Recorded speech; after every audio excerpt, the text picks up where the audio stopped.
Exodus chapter 1. These are the names of the sons of Israel who went to Egypt with Jacob, each with his family: Reuben, Simeon, Levi, and Judah; Issachar, Zebulun, and Benjamin; Dan, and Naphtali; Gad, and Asher.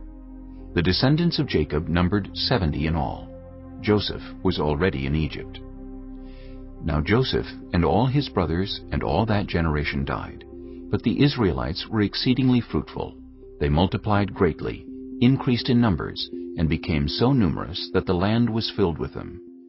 Then a new king, to whom Joseph meant nothing, came to power in Egypt.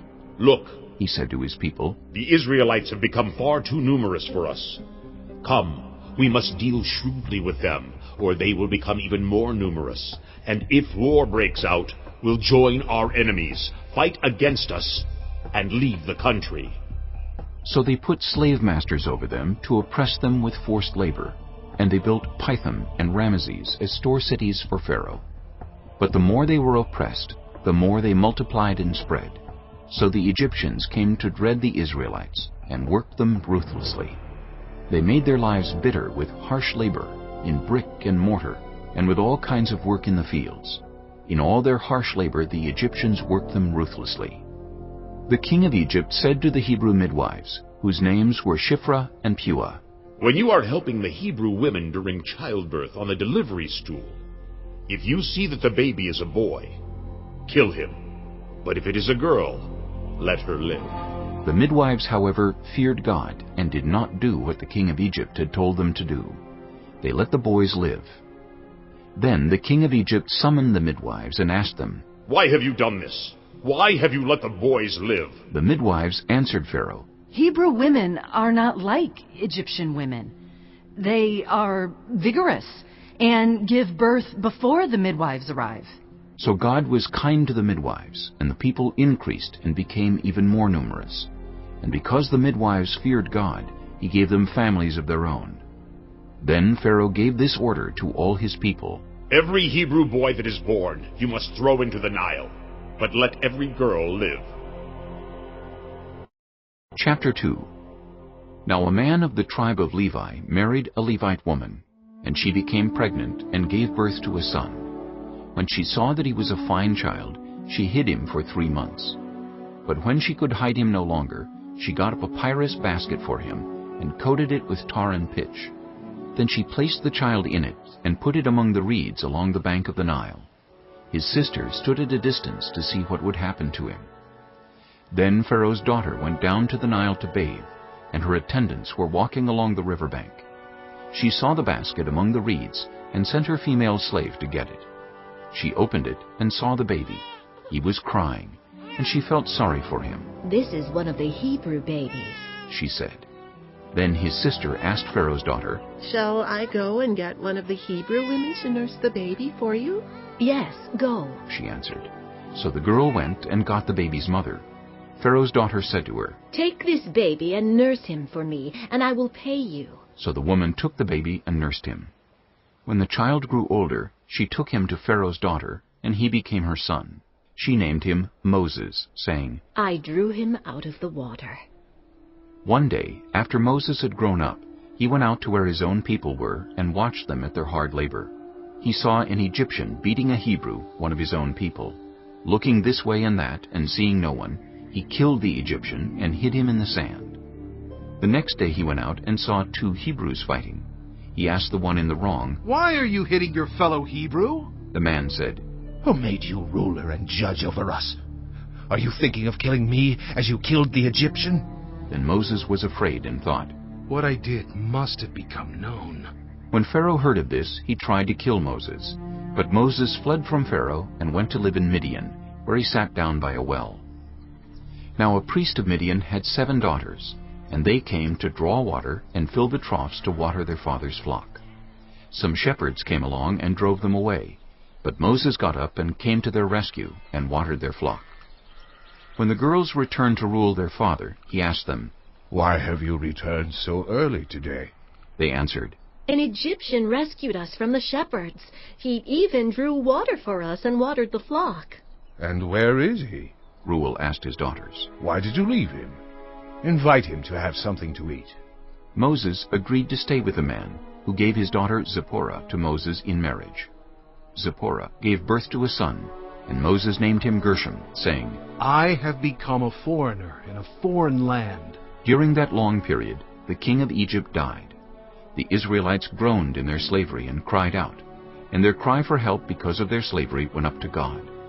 God heard their groaning, and he remembered his covenant with Abraham, with Isaac, and with Jacob.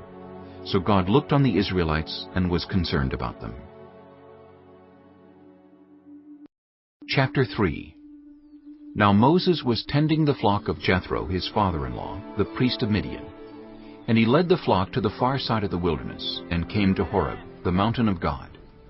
There the angel of the Lord appeared to him in flames of fire from within a bush. Moses saw that though the bush was on fire, it did not burn up. So Moses thought, I will go over and see this strange sight, why the bush does not burn up. When the Lord saw that he had gone over to look, God called to him from within the bush, Moses, Moses. And Moses said, Here I am. Do not come any closer. God said, Take off your sandals, for the place where you are standing is holy ground. Then he said, I am the God of your father, the God of Abraham, the God of Isaac, and the God of Jacob. At this, Moses hid his face because he was afraid to look at God. The Lord said, I have indeed seen the misery of my people in Egypt. I have heard them crying out because of their slave drivers, and I am concerned about their suffering. So I have come down to rescue them from the hand of the Egyptians, and to bring them up out of that land into a good and spacious land, a land flowing with milk and honey, the home of the Canaanites, Hittites, Amorites, Perizzites, Hivites, and Jebusites. And now the cry of the Israelites has reached me, and I have seen the way the Egyptians are oppressing them. So now, go, I am sending you to Pharaoh, to bring my people, the Israelites, out of Egypt. But Moses said to God, Who am I that I should go to Pharaoh and bring the Israelites out of Egypt? And God said, I will be with you, and this will be the sign to you that it is I who have sent you. When you have brought the people out of Egypt, you will worship God on this mountain. Moses said to God, Suppose I go to the Israelites and say to them, The God of your fathers has sent me to you. And they ask me, What is his name? Then what shall I tell them? God said to Moses, I am who I am. This is what you are to say to the Israelites. I am has sent me to you. God also said to Moses, Say to the Israelites, The Lord, the God of your fathers, the God of Abraham, the God of Isaac, and the God of Jacob, has sent me to you. This is my name forever, the name you shall call me, from generation to generation. Go, assemble the elders of Israel, and say to them, The Lord, the God of your fathers, the God of Abraham, Isaac, and Jacob, appeared to me and said, I have watched over you, and have seen what has been done to you in Egypt.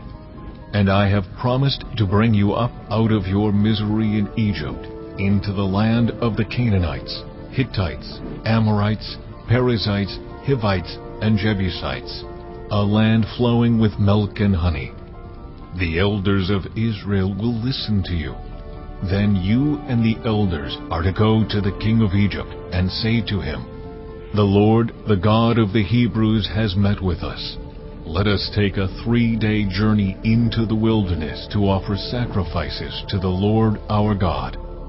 But I know that the king of Egypt will not let you go unless a mighty hand compels him. So I will stretch out my hand and strike the Egyptians with all the wonders that I will perform among them. After that, he will let you go. And I will make the Egyptians favorably disposed toward this people, so that when you leave, you will not go empty-handed. Every woman is to ask her neighbor and any woman living in her house for articles of silver and gold, and for clothing, which you will put on your sons and daughters, and so you will plunder the Egyptians. Chapter 4. Moses answered, What if they do not believe me or listen to me and say, The Lord did not appear to you? Then the Lord said to him, What is that in your hand? A staff. He replied. The Lord said, Throw it on the ground. Moses threw it on the ground, and it became a snake, and he ran from it. Then the Lord said to him, Reach out your hand and take it by the tail. So Moses reached out and took hold of the snake, and it turned back into a staff in his hand. This, said the Lord, is so that they may believe that the Lord, the God of their fathers, the God of Abraham, the God of Isaac, and the God of Jacob, has appeared to you. Then the Lord said, Put your hand inside your cloak. So Moses put his hand into his cloak, and when he took it out, the skin was leprous. It had become as white as snow. Now put it back into your cloak, he said. So Moses put his hand back into his cloak, and when he took it out, it was restored, like the rest of his flesh. Then the Lord said, If they do not believe you, or pay attention to the first sign, they may believe the second. But if they do not believe these two signs, or listen to you, take some water from the Nile, and pour it on the dry ground. The water you take from the river will become blood on the ground. Moses said to the Lord, Pardon your servant, Lord. I have never been eloquent, neither in the past nor since you have spoken to your servant. I am slow of speech and tongue. The Lord said to him, Who gave human beings their mouths? Who makes them deaf or mute? Who gives them sight or makes them blind? Is it not I, the Lord? Now go. I will help you speak, and will teach you what to say. But Moses said, Pardon your servant, Lord. Please send someone else. Then the Lord's anger burned against Moses, and he said, What about your brother Aaron the Levite? I know he can speak well. He is already on his way to meet you, and he will be glad to see you. You shall speak to him and put words in his mouth. I will help both of you speak, and will teach you what to do. He will speak to the people for you, and it will be as if he were your mouth, and as if you were God to him. But take this staff in your hand, so you can perform the signs with it. Then Moses went back to Jethro his father-in-law, and said to him, Let me return to my own people in Egypt to see if any of them are still alive. Jethro said, Go, and I wish you well. Now the Lord had said to Moses in Midian, Go back to Egypt, for all those who wanted to kill you are dead. So Moses took his wife and sons, put them on a donkey, and started back to Egypt. And he took the staff of God in his hand. The Lord said to Moses, When you return to Egypt, see that you perform before Pharaoh all the wonders I have given you the power to do. But I will harden his heart, so that he will not let the people go. Then say to Pharaoh, This is what the Lord says, Israel is my firstborn son, and I told you, Let my son go, so he may worship me. But you refused to let him go, so I will kill your firstborn son. At a lodging place on the way, the Lord met Moses, and was about to kill him. But Zipporah took a flint knife, cut off her son's foreskin, and touched Moses' feet with it. Surely you are a bridegroom of blood to me, she said. So the Lord let him alone. At that time she said, Bridegroom of blood, referring to circumcision. The Lord said to Aaron, Go into the wilderness to meet Moses. So he met Moses at the mountain of God and kissed him. Then Moses told Aaron everything the Lord had sent him to say, and also about all the signs he had commanded him to perform. Moses and Aaron brought together all the elders of the Israelites, and Aaron told them everything the Lord had said to Moses. He also performed the signs before the people, and they believed. And when they heard that the Lord was concerned about them, and had seen their misery, they bowed down and worshipped. Chapter 5. Afterward, Moses and Aaron went to Pharaoh and said, This is what the Lord, the God of Israel, says. "Let my people go, so that they may hold a festival to me in the wilderness." Pharaoh said, Who is the Lord that I should obey him and let Israel go? I do not know the Lord, and I will not let Israel go. Then they said, "The God of the Hebrews has met with us. Now let us take a 3-day journey into the wilderness to offer sacrifices to the Lord our God, or he may strike us with plagues or with the sword." But the king of Egypt said, Moses and Aaron, why are you taking the people away from their labor? Get back to your work. Then Pharaoh said, Look, the people of the land are now numerous, and you are stopping them from working. That same day Pharaoh gave this order to the slave drivers and overseers in charge of the people. You are no longer to supply the people with straw for making bricks. Let them go and gather their own straw. But require them to make the same number of bricks as before. Don't reduce the quota. They are lazy. That is why they are crying out, Let us go and sacrifice to our God. Make the work harder for the people, so that they keep working and pay no attention to lies. Then the slave drivers and the overseers went out and said to the people, This is what Pharaoh says. I will not give you any more straw. Go and get your own straw wherever you can find it, but your work will not be reduced at all. So the people scattered all over Egypt to gather stubble to use for straw. The slave drivers kept pressing them, saying, Complete the work required of you for each day, just as when you had straw. And Pharaoh's slave drivers beat the Israelite overseers they had appointed, demanding, Why haven't you met your quota of bricks yesterday or today, as before? Then the Israelite overseers went and appealed to Pharaoh. Why have you treated your servants this way? Your servants are given no straw, yet we are told, Make bricks! Your servants are being beaten, but the fault is with your own people. Pharaoh said, Lazy, that's what you are, lazy. That is why you keep saying, Let us go and sacrifice to the Lord. Now get to work. You will not be given any straw, yet you must produce your full quota of bricks. The Israelite overseers realized they were in trouble when they were told, You are not to reduce the number of bricks required of you for each day. When they left Pharaoh, they found Moses and Aaron waiting to meet them, and they said, May the Lord look on you and judge you. You have made us obnoxious to Pharaoh and his officials, and have put a sword in their hand to kill us. Moses returned to the Lord and said, "Why, Lord, why have you brought trouble on this people? Is this why you sent me? Ever since I went to Pharaoh to speak in your name, he has brought trouble on this people, and you have not rescued your people at all." Chapter 6. Then the Lord said to Moses, Now you will see what I will do to Pharaoh. Because of my mighty hand, he will let them go. Because of my mighty hand, he will drive them out of his country. God also said to Moses, I am the Lord. I appeared to Abraham, to Isaac, and to Jacob as God Almighty. But by my name, the Lord, I did not make myself fully known to them.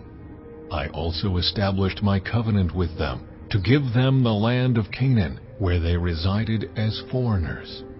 Moreover, I have heard the groaning of the Israelites, whom the Egyptians are enslaving, and I have remembered my covenant. Therefore, say to the Israelites, I am the Lord, and I will bring you out from under the yoke of the Egyptians. I will free you from being slaves to them, and I will redeem you with an outstretched arm and with mighty acts of judgment. I will take you as my own people, and I will be your God. Then you will know that I am the Lord your God, who brought you out from under the yoke of the Egyptians. And I will bring you to the land I swore with uplifted hand to give to Abraham, to Isaac, and to Jacob. I will give it to you as a possession. I am the Lord. Moses reported this to the Israelites, but they did not listen to him because of their discouragement and harsh labor. Then the Lord said to Moses, Go tell Pharaoh, king of Egypt, to let the Israelites go out of his country. But Moses said to the Lord, If the Israelites will not listen to me, why would Pharaoh listen to me, since I speak with faltering lips? Now the Lord spoke to Moses and Aaron about the Israelites and Pharaoh, king of Egypt, and he commanded them to bring the Israelites out of Egypt.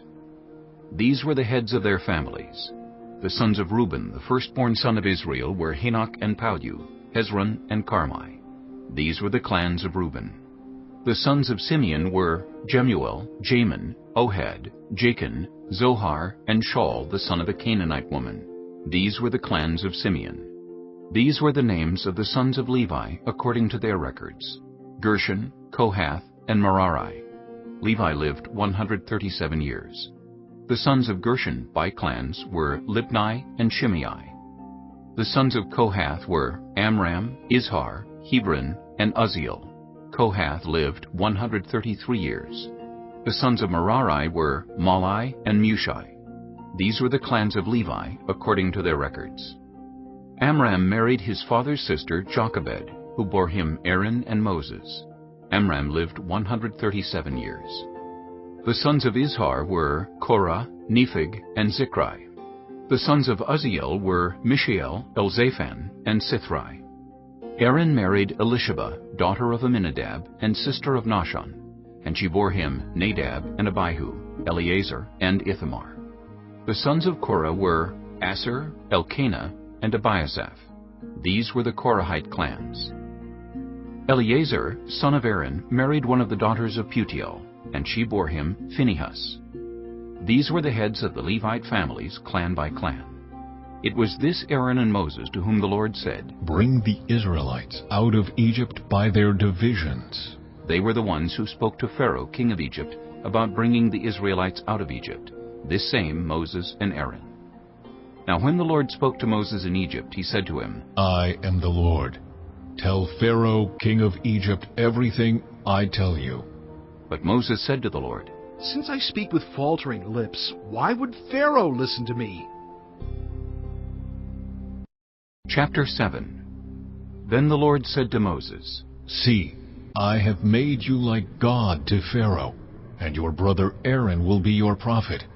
You are to say everything I command you, and your brother Aaron is to tell Pharaoh to let the Israelites go out of his country. But I will harden Pharaoh's heart, and though I multiply my signs and wonders in Egypt, he will not listen to you. Then I will lay my hand on Egypt, and with mighty acts of judgment I will bring out my divisions, my people, the Israelites. And the Egyptians will know that I am the Lord when I stretch out my hand against Egypt and bring the Israelites out of it." Moses and Aaron did just as the Lord commanded them. Moses was 80 years old, and Aaron 83 when they spoke to Pharaoh. The Lord said to Moses and Aaron, "When Pharaoh says to you, 'Perform a miracle,' then say to Aaron, 'Take your staff and throw it down before Pharaoh, and it will become a snake.'" So Moses and Aaron went to Pharaoh and did just as the Lord commanded. Aaron threw his staff down in front of Pharaoh and his officials, and it became a snake. Pharaoh then summoned wise men and sorcerers, and the Egyptian magicians also did the same things by their secret arts. Each one threw down his staff, and it became a snake. But Aaron's staff swallowed up their staffs. Yet Pharaoh's heart became hard, and he would not listen to them, just as the Lord had said. Then the Lord said to Moses, "Pharaoh's heart is unyielding. He refuses to let the people go. Go to Pharaoh in the morning as he goes out to the river. Confront him on the bank of the Nile, and take in your hand the staff that was changed into a snake.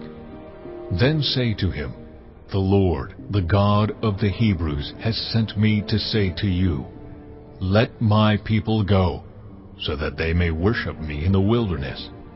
But until now you have not listened. This is what the Lord says. By this you will know that I am the Lord. With the staff that is in my hand, I will strike the water of the Nile, and it will be changed into blood. The fish in the Nile will die, and the river will stink. The Egyptians will not be able to drink its water." The Lord said to Moses, "Tell Aaron, take your staff and stretch out your hand over the waters of Egypt, over the streams and canals, over the ponds and all the reservoirs, and they will turn to blood. Blood will be everywhere in Egypt, even in vessels of wood and stone. Moses and Aaron did just as the Lord had commanded. He raised his staff in the presence of Pharaoh and his officials, and struck the water of the Nile, and all the water was changed into blood. The fish in the Nile died, and the river smelled so bad that the Egyptians could not drink its water. Blood was everywhere in Egypt. But the Egyptian magicians did the same things by their secret arts, and Pharaoh's heart became hard. He would not listen to Moses and Aaron, just as the Lord had said. Instead, he turned and went into his palace, and did not take even this to heart.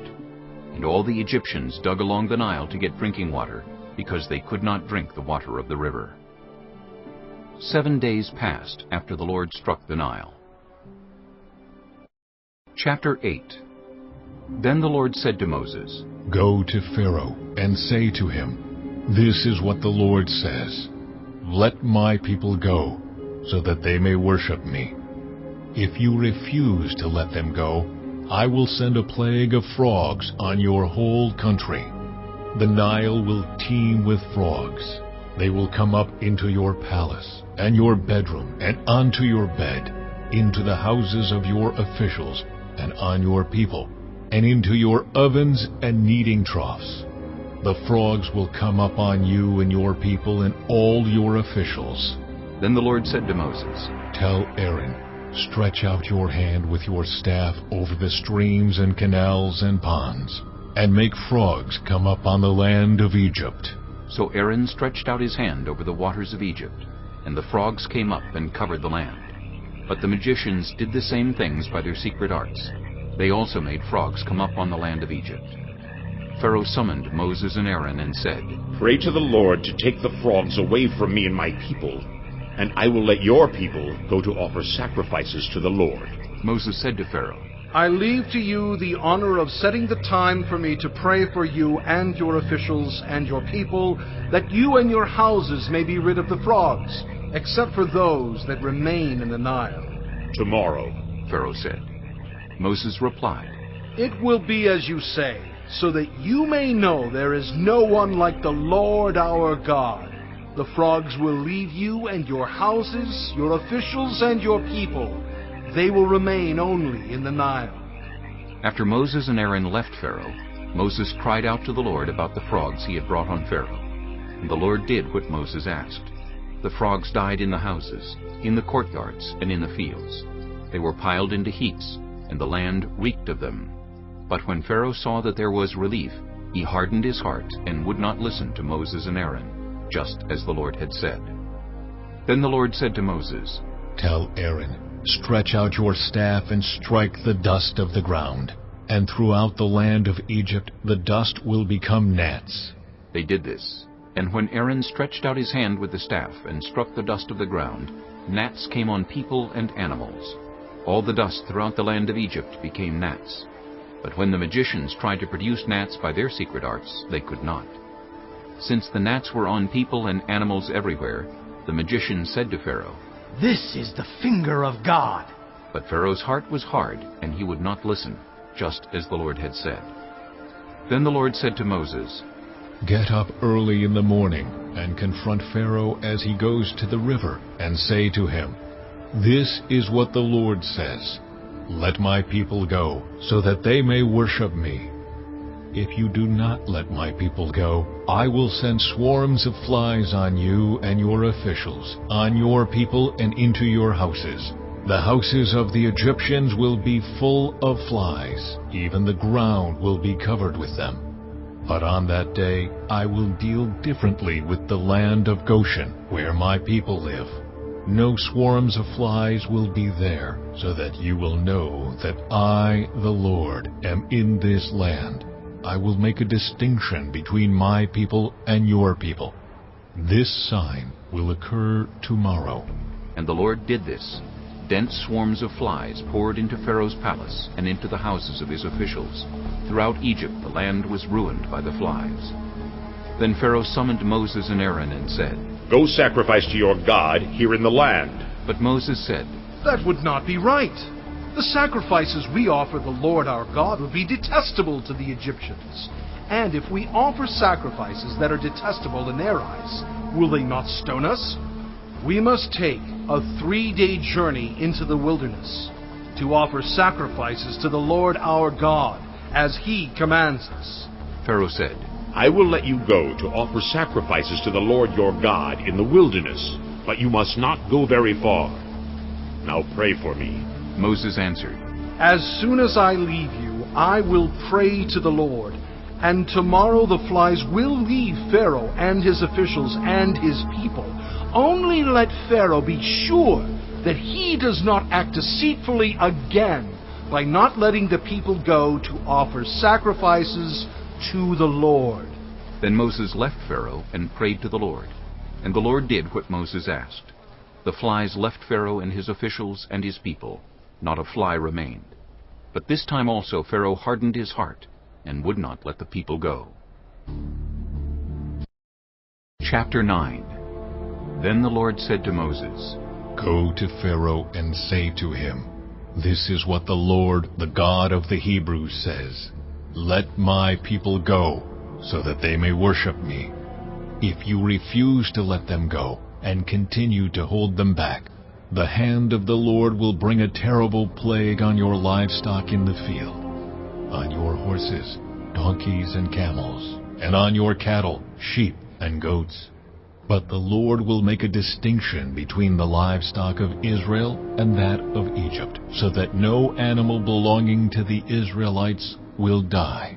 The Lord set a time and said, "Tomorrow the Lord will do this in the land." And the next day the Lord did it. All the livestock of the Egyptians died, but not one animal belonging to the Israelites died. Pharaoh investigated and found that not even one of the animals of the Israelites had died. Yet his heart was unyielding, and he would not let the people go. Then the Lord said to Moses and Aaron, "Take handfuls of soot from a furnace, and have Moses toss it into the air in the presence of Pharaoh. It will become fine dust over the whole land of Egypt, and festering boils will break out on people and animals throughout the land." So they took soot from a furnace and stood before Pharaoh. Moses tossed it into the air, and festering boils broke out on people and animals. The magicians could not stand before Moses because of the boils that were on them and on all the Egyptians. But the Lord hardened Pharaoh's heart, and he would not listen to Moses and Aaron, just as the Lord had said to Moses. Then the Lord said to Moses, "Get up early in the morning, confront Pharaoh, and say to him, 'This is what the Lord, the God of the Hebrews, says. Let my people go, so that they may worship me. Or this time I will send the full force of my plagues against you, and against your officials and your people, so you may know that there is no one like me in all the earth. For by now I could have stretched out my hand and struck you and your people with a plague that would have wiped you off the earth. But I have raised you up for this very purpose, that I might show you my power, and that my name might be proclaimed in all the earth. You still set yourself against my people and will not let them go. Therefore, at this time tomorrow, I will send the worst hailstorm that has ever fallen on Egypt, from the day it was founded till now. Give an order now to bring your livestock and everything you have in the field to a place of shelter, because the hail will fall on every person and animal that has not been brought in and is still out in the field, and they will die." Those officials of Pharaoh who feared the word of the Lord hurried to bring their slaves and their livestock inside. But those who ignored the word of the Lord left their slaves and livestock in the field. Then the Lord said to Moses, "Stretch out your hand toward the sky, so that hail will fall all over Egypt, on people and animals, and on everything growing in the fields of Egypt." When Moses stretched out his staff toward the sky, the Lord sent thunder and hail, and lightning flashed down to the ground. So the Lord rained hail on the land of Egypt. Hail fell, and lightning flashed back and forth. It was the worst storm in all the land of Egypt since it had become a nation. Throughout Egypt, hail struck everything in the fields, both people and animals. It beat down everything growing in the fields, and stripped every tree. The only place it did not hail was the land of Goshen, where the Israelites were. Then Pharaoh summoned Moses and Aaron. "This time I have sinned," he said to them. "The Lord is in the right, and I and my people are in the wrong. Pray to the Lord, for we have had enough thunder and hail. I will let you go. You don't have to stay any longer." Moses replied, "When I have gone out of the city, I will spread out my hands in prayer to the Lord. The thunder will stop, and there will be no more hail, so you may know that the earth is the Lord's. But I know that you and your officials still do not fear the Lord God." The flax and barley were destroyed, since the barley had headed and the flax was in bloom. The wheat and spelt, however, were not destroyed, because they ripen later. Then Moses left Pharaoh and went out of the city. He spread out his hands toward the Lord. The thunder and hail stopped, and the rain no longer poured down on the land. When Pharaoh saw that the rain and hail and thunder had stopped, he sinned again. He and his officials hardened their hearts. So Pharaoh's heart was hard, and he would not let the Israelites go, just as the Lord had said through Moses. Chapter 10. Then the Lord said to Moses, "Go to Pharaoh, for I have hardened his heart, and the hearts of his officials, so that I may perform these signs of mine among them, that you may tell your children and grandchildren how I dealt harshly with the Egyptians, and how I performed my signs among them, and that you may know that I am the Lord." So Moses and Aaron went to Pharaoh and said to him, "This is what the Lord, the God of the Hebrews, says. How long will you refuse to humble yourself before me? Let my people go, so that they may worship me. If you refuse to let them go, I will bring locusts into your country tomorrow. They will cover the face of the ground so that it cannot be seen. They will devour what little you have left after the hail, including every tree that is growing in your fields. They will fill your houses and those of all your officials and all the Egyptians, something neither your parents nor your ancestors have ever seen from the day they settled in this land till now." Then Moses turned and left Pharaoh. Pharaoh's officials said to him, "How long will this man be a snare to us? Let the people go, so that they may worship the Lord their God. Do you not yet realize that Egypt is ruined?" Then Moses and Aaron were brought back to Pharaoh. "Go worship the Lord your God," he said. "But tell me who will be going."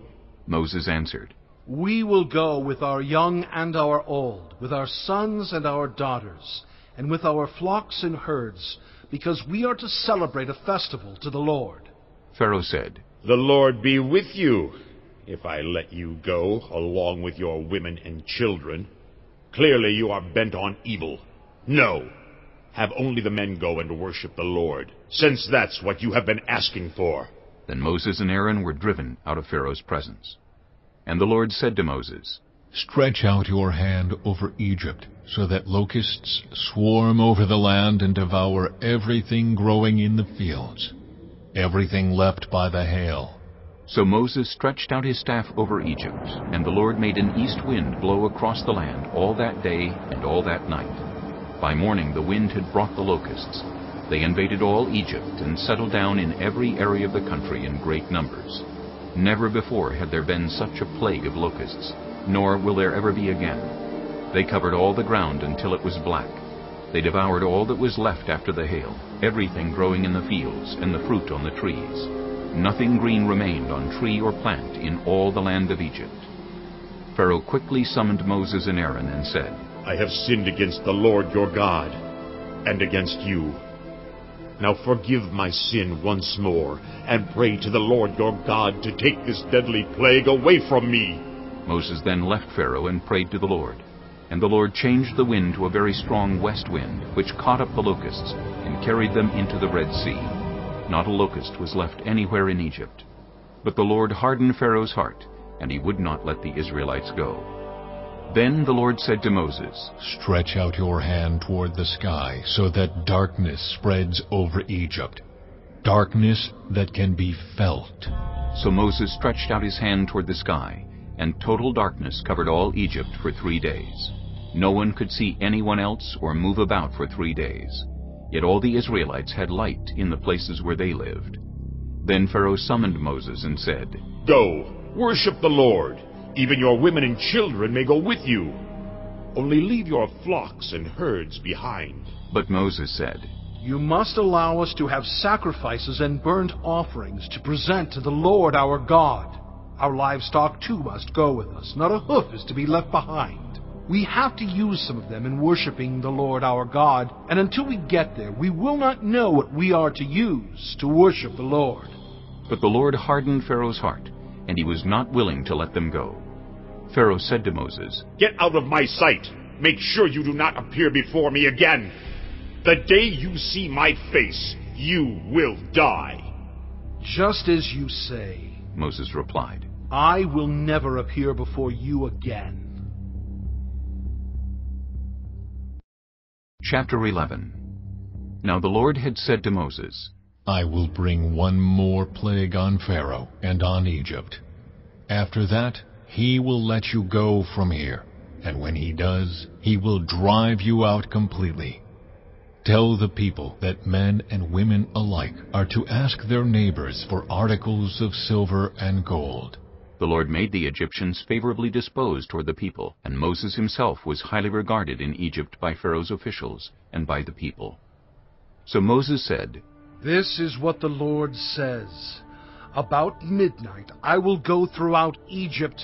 Every firstborn son in Egypt will die, from the firstborn son of Pharaoh who sits on the throne to the firstborn son of the female slave who was at her handmill, and all the firstborn of the cattle as well.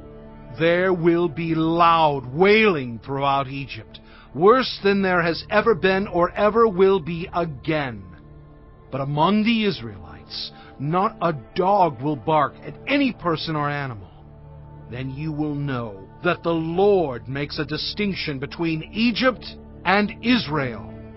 All these officials of yours will come to me, bowing down before me and saying, Go, you and all the people who follow you. After that, I will leave. Then Moses, hot with anger, left Pharaoh. The Lord had said to Moses, Pharaoh will refuse to listen to you, so that my wonders may be multiplied in Egypt. Moses and Aaron performed all these wonders before Pharaoh, but the Lord hardened Pharaoh's heart, and he would not let the Israelites go out of his country. Chapter 12. The Lord said to Moses and Aaron in Egypt, This month is to be for you the first month of your year. Tell the whole community of Israel that on the 10th day of this month each man is to take a lamb for his family, one for each household. If any household is too small for a whole lamb, they must share one with their nearest neighbor, having taken into account the number of people there are. You are to determine the amount of lamb needed in accordance with what each person will eat. The animals you choose must be year-old males without defect, and you may take them from the sheep or the goats. Take care of them until the 14th day of the month, when all the members of the community of Israel must slaughter them at twilight. Then they are to take some of the blood and put it on the sides and tops of the door frames of the houses where they eat the lambs. That same night they are to eat the meat roasted over the fire, along with bitter herbs and bread made without yeast. Do not eat the meat raw or boiled in water, but roasted over a fire, with the head, legs, and internal organs. Do not leave any of it till morning. If some is left till morning, you must burn it. This is how you are to eat it, with your cloak tucked into your belt, your sandals on your feet, and your staff in your hand. Eat it in haste. It is the Lord's Passover. On that same night I will pass through Egypt and strike down every firstborn of both people and animals, and I will bring judgment on all the gods of Egypt. I am the Lord. The blood will be a sign for you on the houses where you are, and when I see the blood, I will pass over you. No destructive plague will touch you when I strike Egypt. This is a day you are to commemorate. For the generations to come, you shall celebrate it as a festival to the Lord, a lasting ordinance. For 7 days you are to eat bread made without yeast. On the first day remove the yeast from your houses, for whoever eats anything with yeast in it from the first day through the 7th must be cut off from Israel. On the first day hold a sacred assembly, and another one on the 7th day. Do no work at all on these days, except to prepare food for everyone to eat. That is all you may do. Celebrate the festival of unleavened bread, because it was on this very day that I brought your divisions out of Egypt. Celebrate this day as a lasting ordinance for the generations to come. In the first month you are to eat bread made without yeast, from the evening of the 14th day until the evening of the 21st day. For 7 days no yeast is to be found in your houses, and anyone, whether foreigner or native-born, who eats anything with yeast in it must be cut off from the community of Israel. Eat nothing made with yeast. Wherever you live, you must eat unleavened bread. Then Moses summoned all the elders of Israel and said to them, Go at once and select the animals for your families and slaughter the Passover lamb. Take a bunch of hyssop, dip it into the blood in the basin, and put some of the blood on the top and on both sides of the doorframe. None of you shall go out of the door of your house until morning.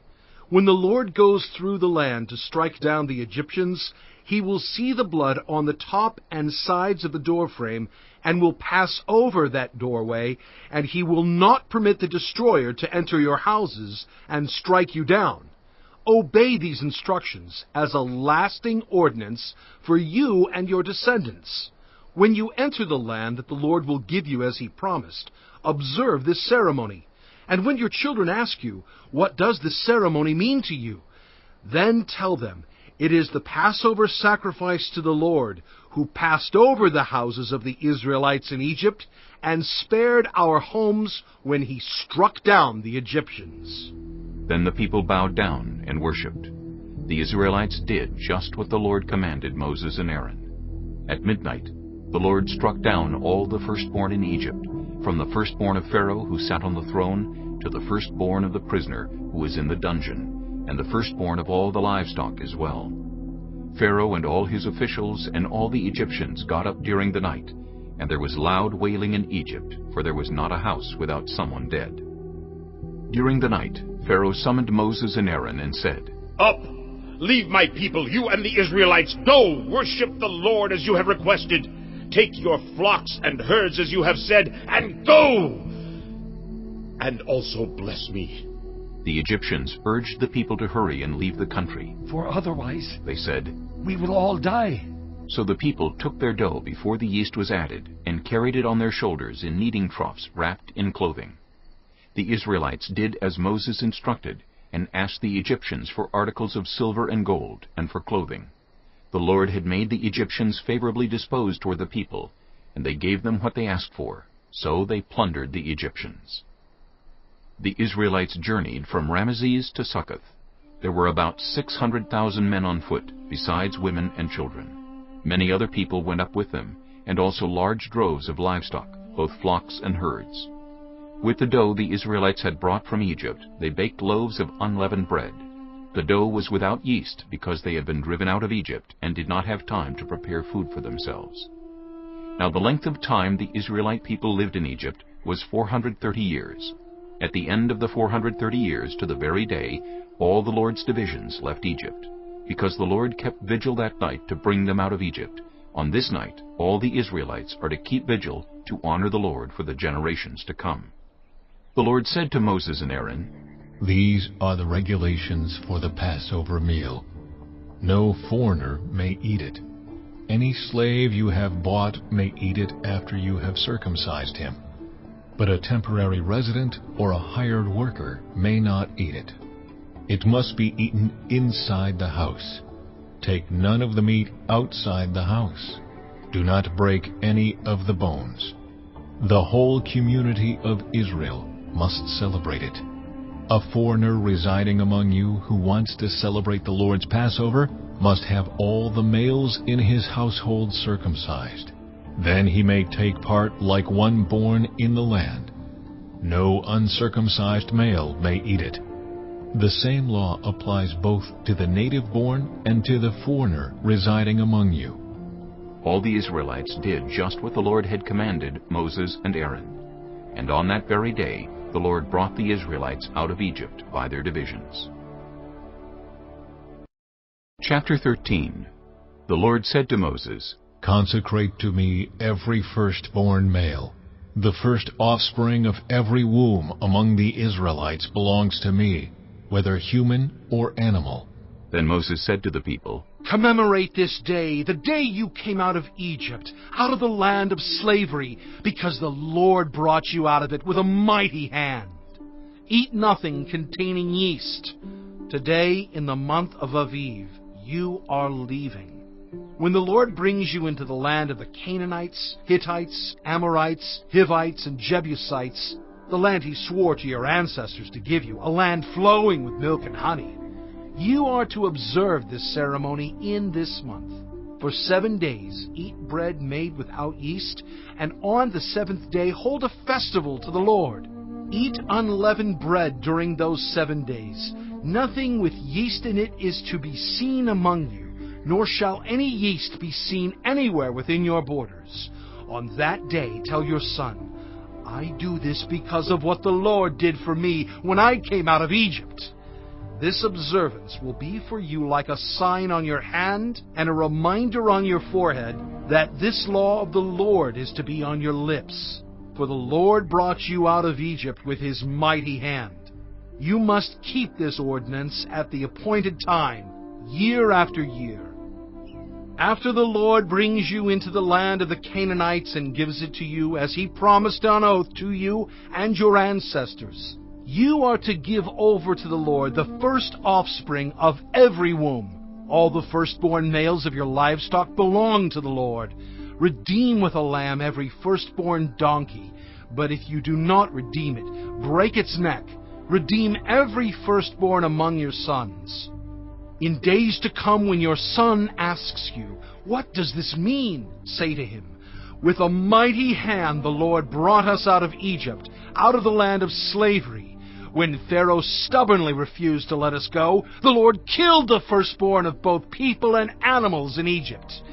This is why I sacrifice to the Lord the first male offspring of every womb, and redeem each of my firstborn sons. And it will be like a sign on your hand and a symbol on your forehead, that the Lord brought us out of Egypt with his mighty hand.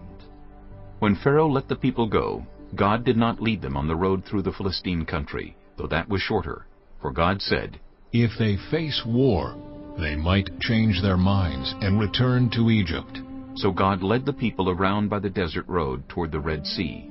The Israelites went up out of Egypt ready for battle. Moses took the bones of Joseph with him, because Joseph had made the Israelites swear an oath. He had said, God will surely come to your aid, and then you must carry my bones up with you from this place. After leaving Succoth, they camped at Etham on the edge of the desert. By day the Lord went ahead of them in a pillar of cloud to guide them on their way, and by night in a pillar of fire to give them light, so that they could travel by day or night.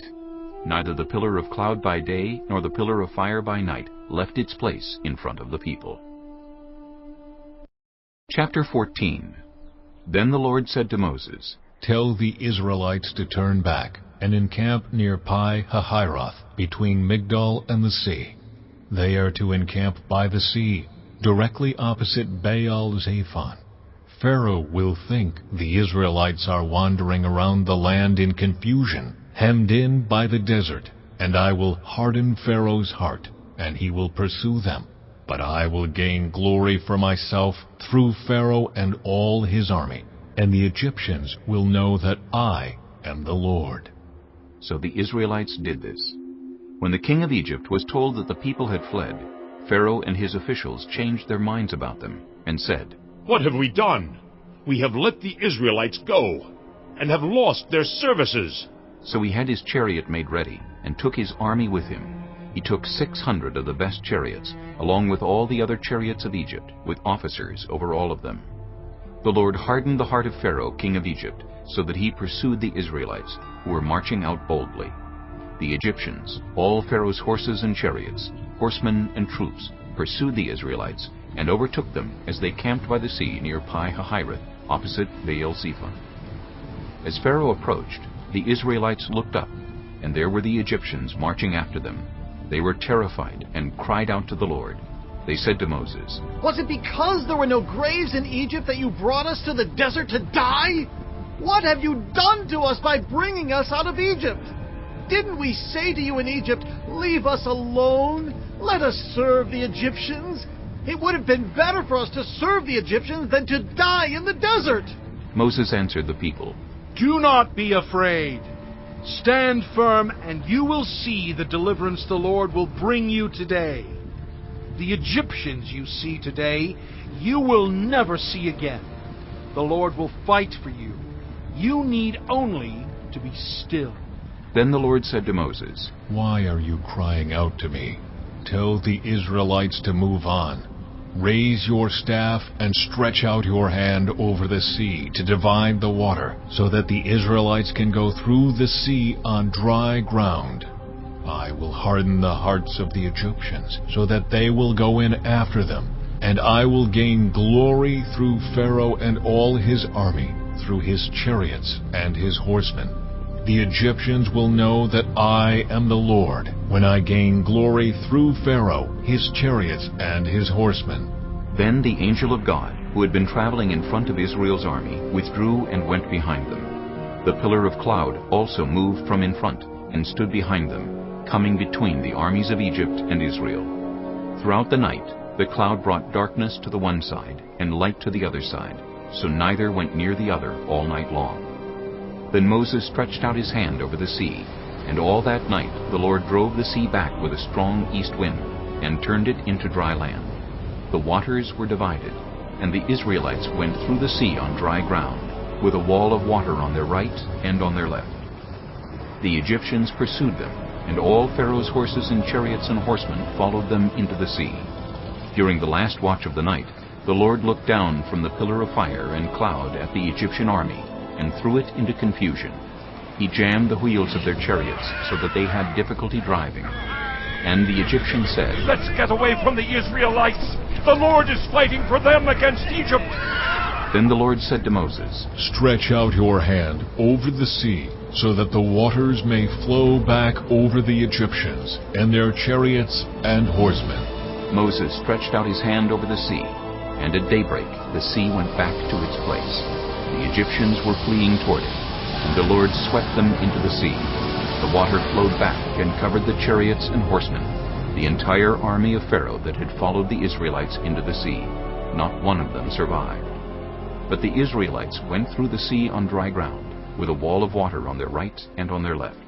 That day the Lord saved Israel from the hands of the Egyptians, and Israel saw the Egyptians lying dead on the shore. And when the Israelites saw the mighty hand of the Lord displayed against the Egyptians, the people feared the Lord and put their trust in him and in Moses his servant. Chapter 15. Then Moses and the Israelites sang this song to the Lord. "I will sing to the Lord, for he is highly exalted. Both horse and driver he has hurled into the sea. The Lord is my strength and my defense. He has become my salvation. He is my God, and I will praise him, my father's God, and I will exalt him. The Lord is a warrior. The Lord is his name. Pharaoh's chariots and his army he has hurled into the sea. The best of Pharaoh's officers are drowned in the Red Sea. The deep waters have covered them. They sank to the depths like a stone. Your right hand, Lord, was majestic in power. Your right hand, Lord, shattered the enemy. In the greatness of your majesty you threw down those who opposed you. You unleashed your burning anger. It consumed them like stubble. By the blast of your nostrils, the waters piled up. The surging waters stood up like a wall. The deep waters congealed in the heart of the sea. The enemy boasted, "I will pursue, I will overtake them, I will divide the spoils, I will gorge myself on them. I will draw my sword, and my hand will destroy them. But you blew with your breath, and the sea covered them. They sank like lead in the mighty waters.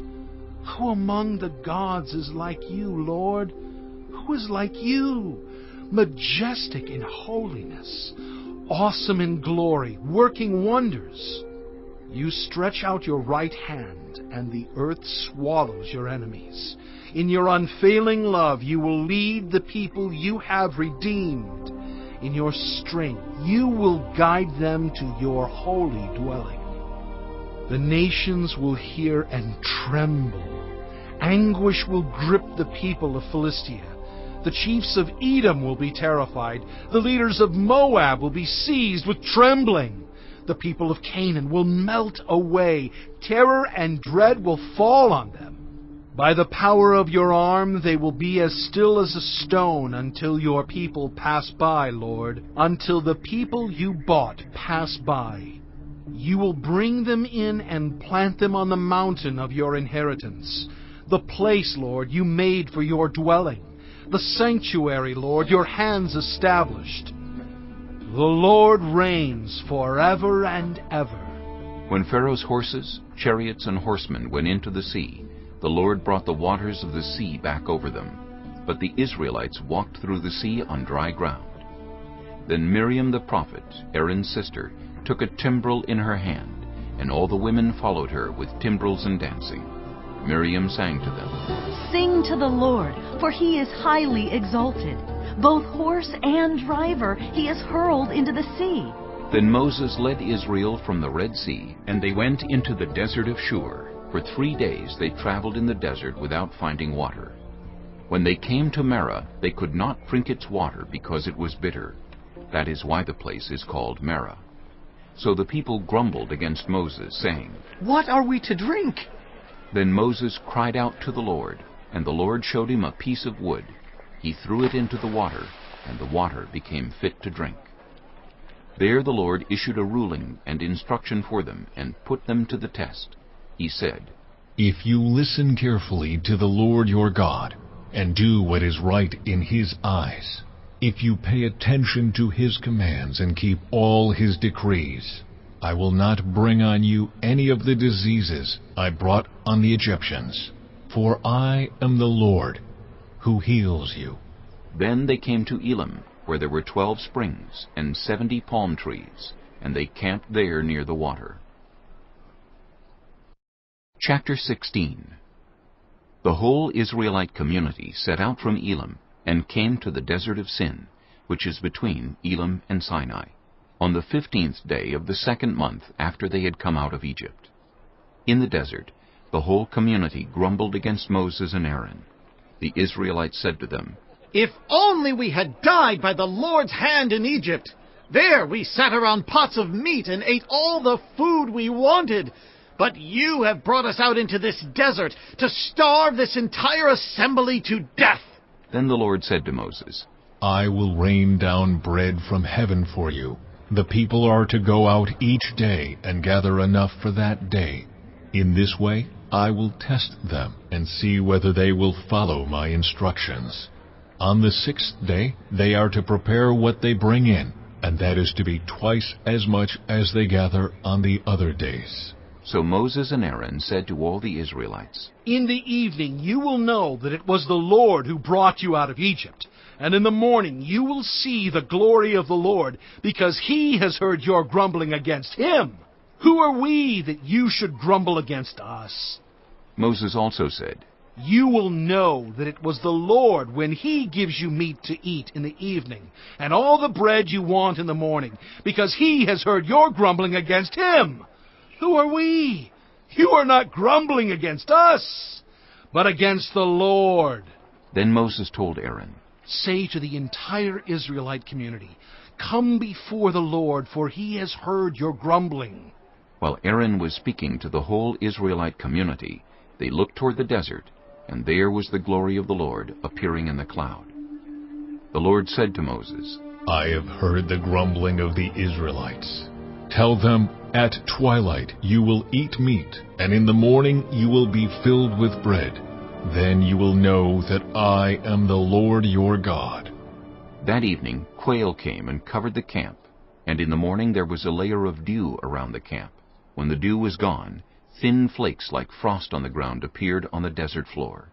When the Israelites saw it, they said to each other, "What is it?" For they did not know what it was. Moses said to them, "It is the bread the Lord has given you to eat. This is what the Lord has commanded. Everyone is to gather as much as they need. Take an omer for each person you have in your tent." The Israelites did as they were told. Some gathered much, some little. And when they measured it by the omer, the one who gathered much did not have too much, and the one who gathered little did not have too little. Everyone had gathered just as much as they needed. Then Moses said to them, "No one is to keep any of it until morning." However, some of them paid no attention to Moses. They kept part of it until morning, but it was full of maggots and began to smell. So Moses was angry with them. Each morning everyone gathered as much as they needed, and when the sun grew hot, it melted away. On the 6th day they gathered twice as much, 2 omers for each person. And the leaders of the community came and reported this to Moses. He said to them, "This is what the Lord commanded. Tomorrow is to be a day of Sabbath rest, a holy Sabbath to the Lord. So bake what you want to bake, and boil what you want to boil. Save whatever is left, and keep it until morning." So they saved it until morning, as Moses commanded, and it did not stink or get maggots in it. "Eat it today," Moses said, "because today is a Sabbath to the Lord. You will not find any of it on the ground today. 6 days you are to gather it, but on the 7th day, the Sabbath, there will not be any." Nevertheless, some of the people went out on the 7th day to gather it, but they found none. Then the Lord said to Moses, How long will you refuse to keep my commands and my instructions? Bear in mind that the Lord has given you the Sabbath. That is why on the 6th day he gives you bread for 2 days. Everyone is to stay where they are on the 7th day. No one is to go out. So the people rested on the 7th day. The people of Israel called the bread manna. It was white like coriander seed and tasted like wafers made with honey. Moses said, "This is what the Lord has commanded. Take an omer of manna and keep it for the generations to come, so they can see the bread I gave you to eat in the wilderness when I brought you out of Egypt." So Moses said to Aaron, "Take a jar and put an omer of manna in it. Then place it before the Lord to be kept for the generations to come." As the Lord commanded Moses, Aaron put the manna with the tablets of the covenant law so that it might be preserved. The Israelites ate manna 40 years until they came to a land that was settled. They ate manna until they reached the border of Canaan. An omer is 1/10 of an ephah. Chapter 17. The whole Israelite community set out from the desert of Sin, traveling from place to place as the Lord commanded. They camped at Rephidim, but there was no water for the people to drink. So they quarreled with Moses and said, "Give us water to drink." Moses replied, "Why do you quarrel with me? Why do you put the Lord to the test?" But the people were thirsty for water there, and they grumbled against Moses. They said, "Why did you bring us up out of Egypt to make us and our children and livestock die of thirst?" Then Moses cried out to the Lord, "What am I to do with these people? They are almost ready to stone me." The Lord answered Moses, Go out in front of the people. Take with you some of the elders of Israel, and take in your hand the staff with which you struck the Nile, and go. I will stand there before you by the rock at Horeb. Strike the rock, and water will come out of it for the people to drink." So Moses did this in the sight of the elders of Israel. And he called the place Massah and Meribah, because the Israelites quarreled, and because they tested the Lord, saying, "Is the Lord among us or not?" The Amalekites came and attacked the Israelites at Rephidim. Moses said to Joshua, "Choose some of our men and go out to fight the Amalekites. Tomorrow I will stand on top of the hill with the staff of God in my hands." So Joshua fought the Amalekites as Moses had ordered. And Moses, Aaron, and Hur went to the top of the hill.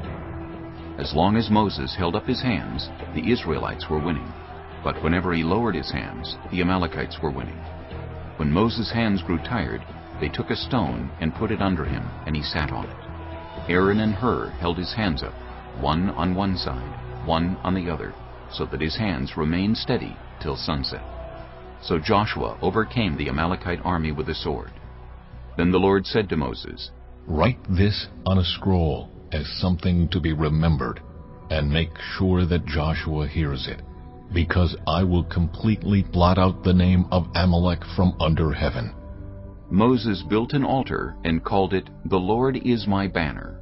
He said, "Because hands were lifted up against the throne of the Lord will be at war against the Amalekites from generation to generation." Chapter 18. Now Jethro, the priest of Midian and father-in-law of Moses, heard of everything God had done for Moses and for his people Israel, and how the Lord had brought Israel out of Egypt. After Moses had sent away his wife Zipporah, his father-in-law Jethro received her and her 2 sons. One son was named Gershom, for Moses said, "I have become a foreigner in a foreign land." And the other was named Eleazar, for he said, "My father's God was my helper. He saved me from the sword of Pharaoh."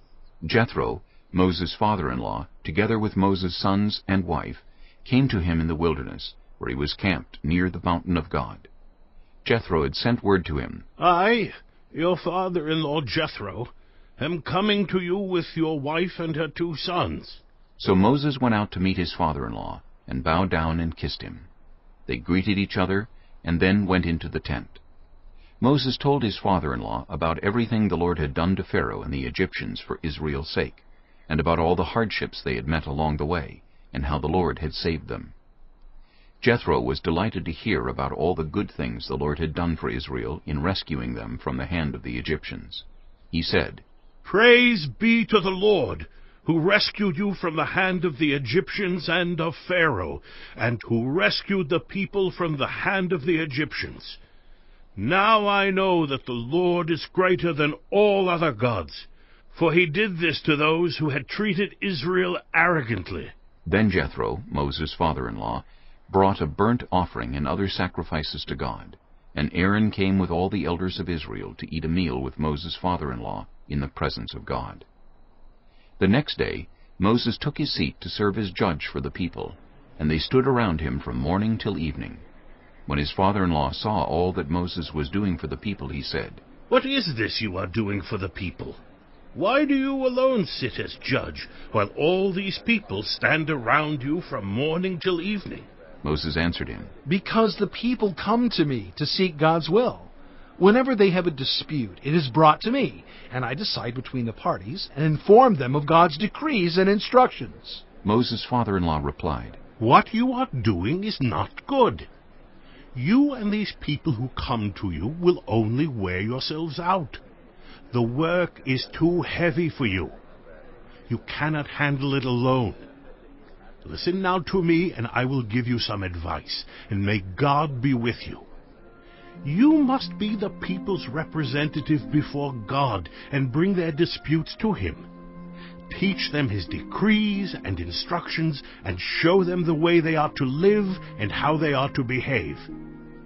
But select capable men from all the people, men who fear God, trustworthy men who hate dishonest gain, and appoint them as officials over thousands, hundreds, 50s, and 10s. Have them serve as judges for the people at all times, but have them bring every difficult case to you. The simple cases they can decide themselves. That will make your load lighter, because they will share it with you. If you do this, and God so commands, you will be able to stand the strain, and all these people will go home satisfied." Moses listened to his father-in-law and did everything he said. He chose capable men from all Israel and made them leaders of the people, officials over thousands, hundreds, 50s, and 10s. They served as judges for the people at all times. The difficult cases they brought to Moses, but the simple ones they decided themselves. Then Moses sent his father-in-law on his way, and Jethro returned to his own country. Chapter 19. On the first day of the 3rd month after the Israelites left Egypt, on that very day, they came to the desert of Sinai. After they set out from Rephidim, they entered the desert of Sinai, and Israel camped there in the desert in front of the mountain. Then Moses went up to God, and the Lord called to him from the mountain and said, This is what you are to say to the descendants of Jacob, and what you are to tell the people of Israel. You yourselves have seen what I did to Egypt, and how I carried you on eagle's wings, and brought you to myself. Now if you obey me fully and keep my covenant, then out of all nations you will be my treasured possession. Although the whole earth is mine, you will be for me a kingdom of priests and a holy nation. These are the words you are to speak to the Israelites. So Moses went back and summoned the elders of the people, and set before them all the words the Lord had commanded him to speak. The people all responded together, We will do everything the Lord has said. So Moses brought their answer back to the Lord.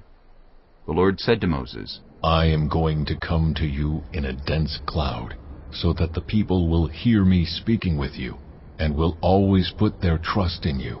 Then Moses told the Lord what the people had said. And the Lord said to Moses, Go to the people and consecrate them today and tomorrow. Have them wash their clothes and be ready by the 3rd day, because on that day the Lord will come down on Mount Sinai in the sight of all the people. Put limits for the people around the mountain, and tell them, Be careful that you do not approach the mountain or touch the foot of it. Whoever touches the mountain is to be put to death. They are to be stoned or shot with arrows. Not a hand is to be laid on them. No person or animal shall be permitted to live. Only when the ram's horn sounds a long blast may they approach the mountain. After Moses had gone down the mountain to the people, he consecrated them, and they washed their clothes. Then he said to the people, Prepare yourselves for the 3rd day. Abstain from sexual relations. On the morning of the 3rd day there was thunder and lightning, with a thick cloud over the mountain, and a very loud trumpet blast.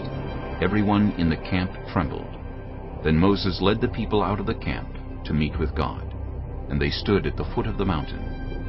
Mount Sinai was covered with smoke, because the Lord descended on it in fire. The smoke billowed up from it like smoke from a furnace, and the whole mountain trembled violently. As the sound of the trumpet grew louder and louder, Moses spoke, and the voice of God answered him. The Lord descended to the top of Mount Sinai, and called Moses to the top of the mountain. So Moses went up, and the Lord said to him, Go down and warn the people, so they do not force their way through to see the Lord, and many of them perish. Even the priests who approach the Lord must consecrate themselves, or the Lord will break out against them. Moses said to the Lord, The people cannot come up Mount Sinai, because you yourself warned us. Put limits around the mountain and set it apart as holy.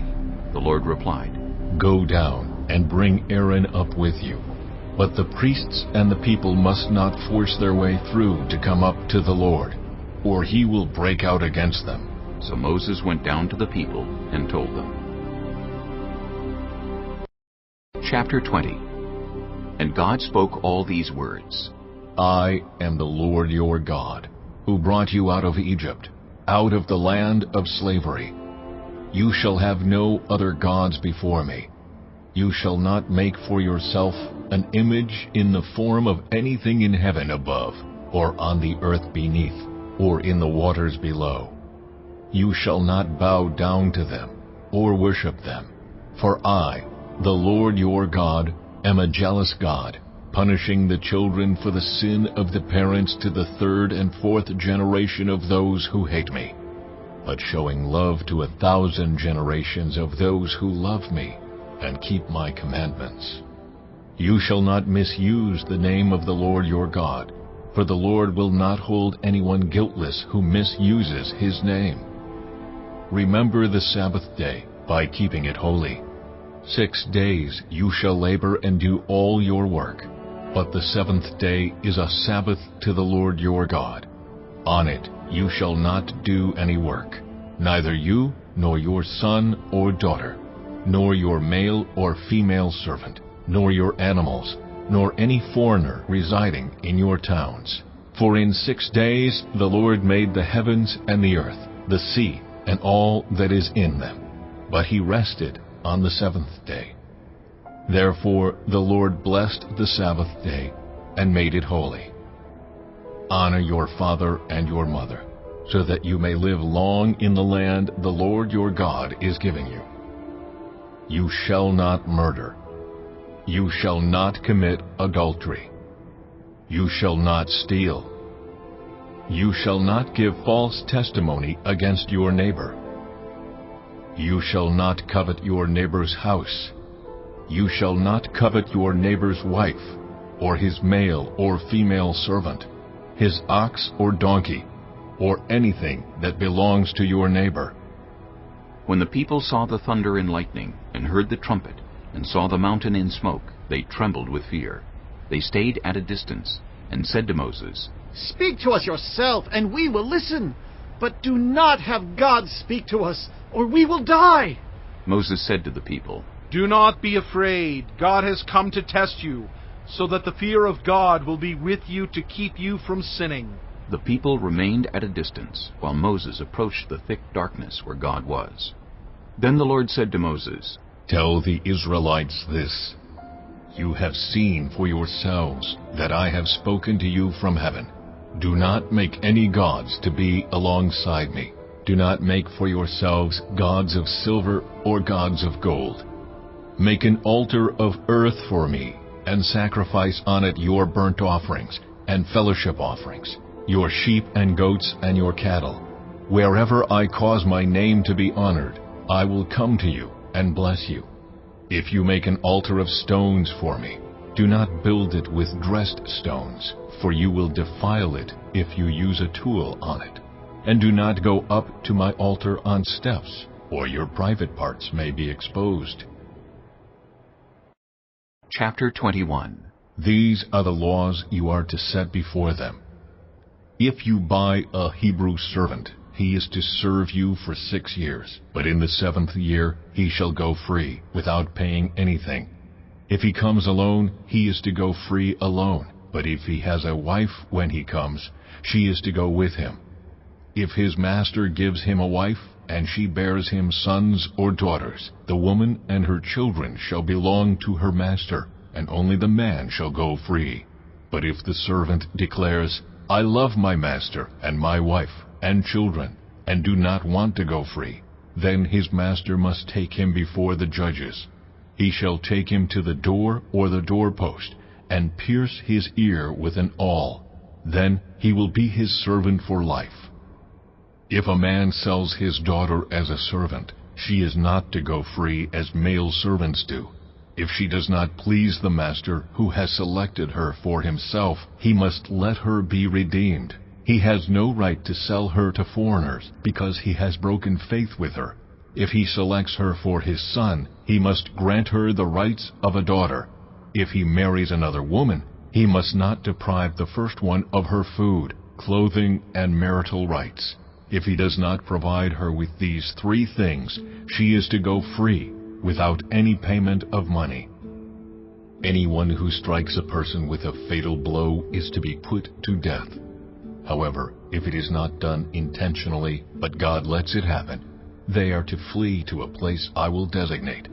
But if anyone schemes and kills someone deliberately, that person is to be taken from my altar and put to death. Anyone who attacks their father or mother is to be put to death. Anyone who kidnaps someone is to be put to death, whether the victim has been sold or is still in the kidnapper's possession. Anyone who curses their father or mother is to be put to death.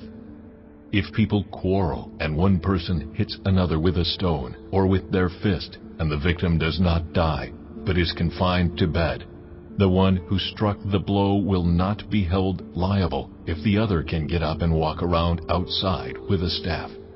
However, the guilty party must pay the injured person for any loss of time and see that the victim is completely healed.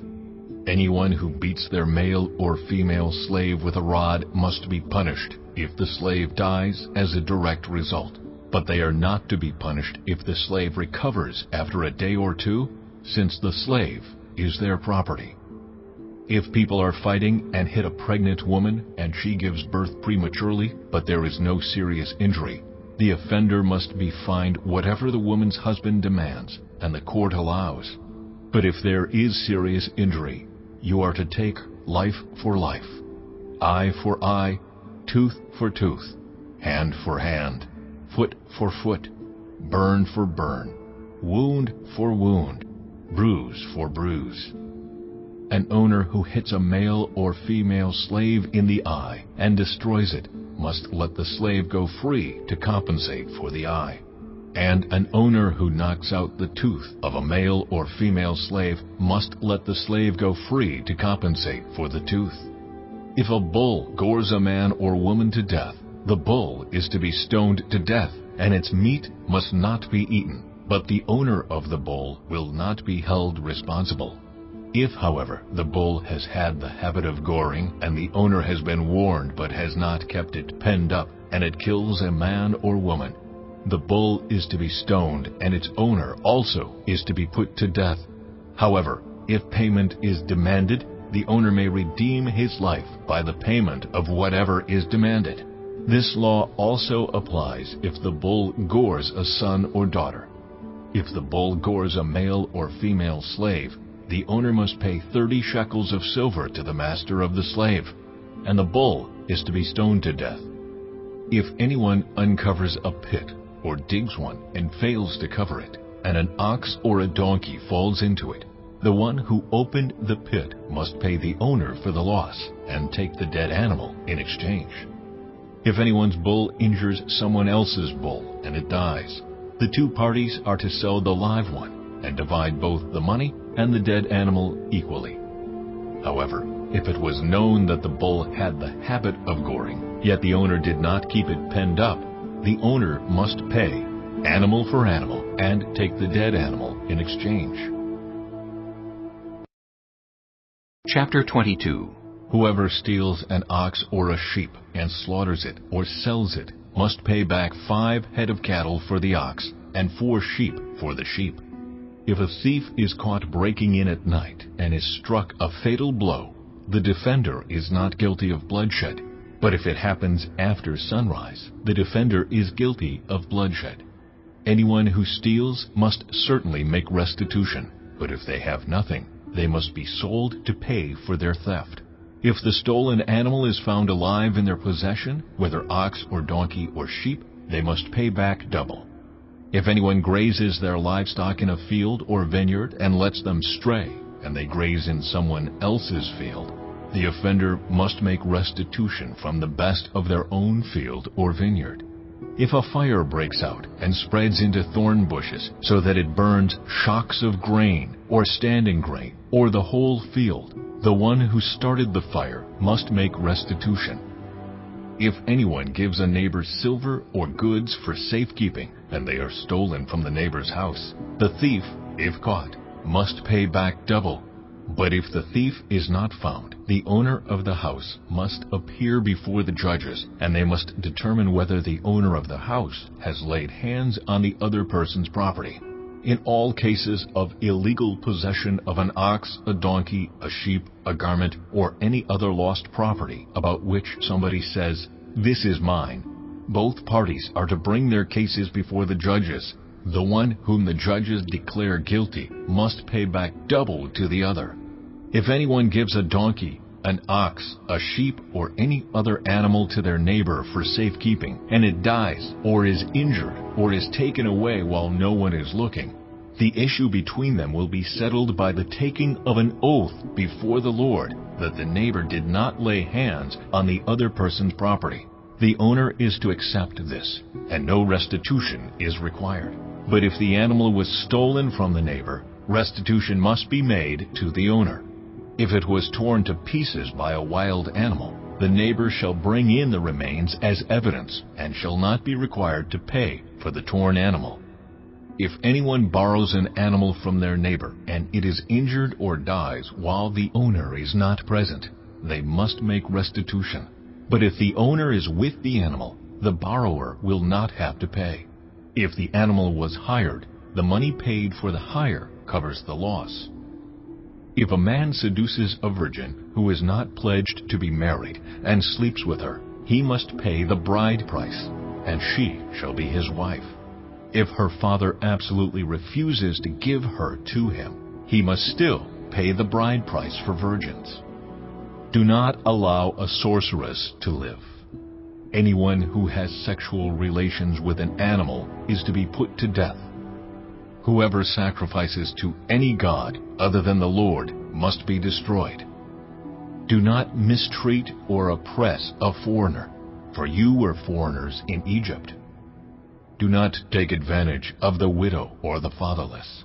If you do and they cry out to me, I will certainly hear their cry. My anger will be aroused and I will kill you with the sword. Your wives will become widows and your children fatherless. If you lend money to one of my people among you who is needy, do not treat it like a business deal. Charge no interest. If you take your neighbor's cloak as a pledge, return it by sunset, because that cloak is the only covering your neighbor has. What else can they sleep in? When they cry out to me, I will hear, for I am compassionate. Do not blaspheme God or curse the ruler of your people. Do not hold back offerings from your granaries or your vats. You must give me the firstborn of your sons. Do the same with your cattle and your sheep. Let them stay with their mothers for 7 days, but give them to me on the 8th day. You are to be my holy people, so do not eat the meat of an animal torn by wild beasts. Throw it to the dogs.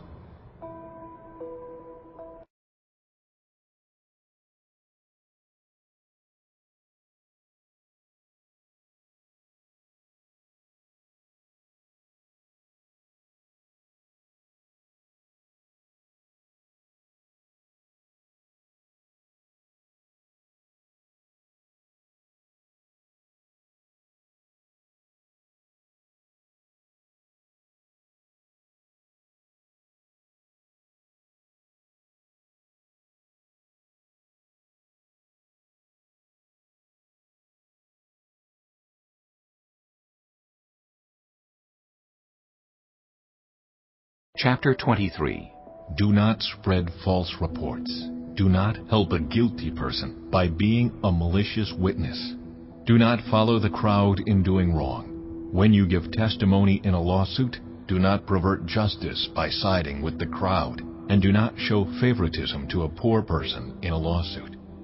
If you come across your enemy's ox or donkey wandering off, be sure to return it. If you see the donkey of someone who hates you fallen down under its load, do not leave it there. Be sure you help them with it. Do not deny justice to your poor people in their lawsuits. Have nothing to do with a false charge, and do not put an innocent or honest person to death, for I will not acquit the guilty. Do not accept a bribe, for a bribe blinds those who see and twists the words of the innocent. Do not oppress a foreigner. You yourselves know how it feels to be foreigners, because you were foreigners in Egypt. For 6 years you are to sow your fields and harvest the crops. But during the 7th year let the land lie unplowed and unused. Then the poor among your people may get food from it, and the wild animals may eat what is left. Do the same with your vineyard and your olive grove. 6 days do your work, but on the 7th day do not work, so that your ox and your donkey may rest, and so that the slave born in your household and the foreigner living among you may be refreshed. Be careful to do everything I have said to you. Do not invoke the names of other gods. Do not let them be heard on your lips. 3 times a year you are to celebrate a festival to me. Celebrate the festival of unleavened bread. For 7 days eat bread made without yeast, as I commanded you. Do this at the appointed time in the month of Aviv, for in that month you came out of Egypt. No one is to appear before me empty-handed. Celebrate the festival of harvest with the first fruits of the crops you sow in your field. Celebrate the festival of ingathering at the end of the year, when you gather in your crops from the field. 3 times a year all the men are to appear before the sovereign Lord. Do not offer the blood of a sacrifice to me along with anything containing yeast. The fat of my festival offerings must not be kept until morning. Bring the best of the first fruits of your soil to the house of the Lord your God. Do not cook a young goat in its mother's milk. See, I am sending an angel ahead of you to guard you along the way and to bring you to the place I have prepared. Pay attention to him and listen to what he says. Do not rebel against him. He will not forgive your rebellion, since my name is in him. If you listen carefully to what he says and do all that I say, I will be an enemy to your enemies and will oppose those who oppose you. My angel will go ahead of you and bring you into the land of the Amorites, Hittites, Perizzites, Canaanites, Hivites, and Jebusites, and I will wipe them out. Do not bow down before their gods or worship them or follow their practices. You must demolish them and break their sacred stones to pieces. Worship the Lord your God, and his blessing will be on your food and water. I will take away sickness from among you, and none will miscarry or be barren in your land. I will give you a full lifespan. I will send my terror ahead of you and throw into confusion every nation you encounter. I will make all your enemies turn their backs and run. I will send the hornet ahead of you to drive the Hivites, Canaanites, and Hittites out of your way. But I will not drive them out in a single year, because the land would become desolate and the wild animals too numerous for you. Little by little, I will drive them out before you, until you have increased enough to take possession of the land. I will establish your borders from the Red Sea to the Mediterranean Sea, and from the desert to the Euphrates River. I will give into your hands the people who live in the land, and you will drive them out before you. Do not make a covenant with them or with their gods. Do not let them live in your land, or they will cause you to sin against me, because the worship of their gods will certainly be a snare to you. Chapter 24. Then the Lord said to Moses, Come up to the Lord, you and Aaron, Nadab and Abihu, and 70 of the elders of Israel. You are to worship at a distance, but Moses alone is to approach the Lord. The others must not come near, and the people may not come up with him. When Moses went and told the people all the Lord's words and laws, they responded with one voice, Everything the Lord has said we will do. Moses then wrote down everything the Lord had said. He got up early the next morning and built an altar at the foot of the mountain and set up 12 stone pillars representing the 12 tribes of Israel.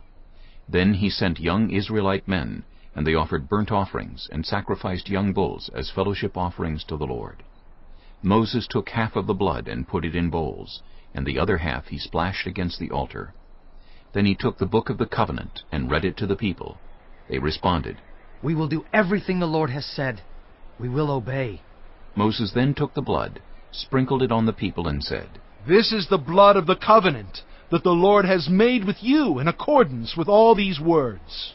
Moses and Aaron, Nadab and Abihu, and the 70 elders of Israel went up and saw the God of Israel.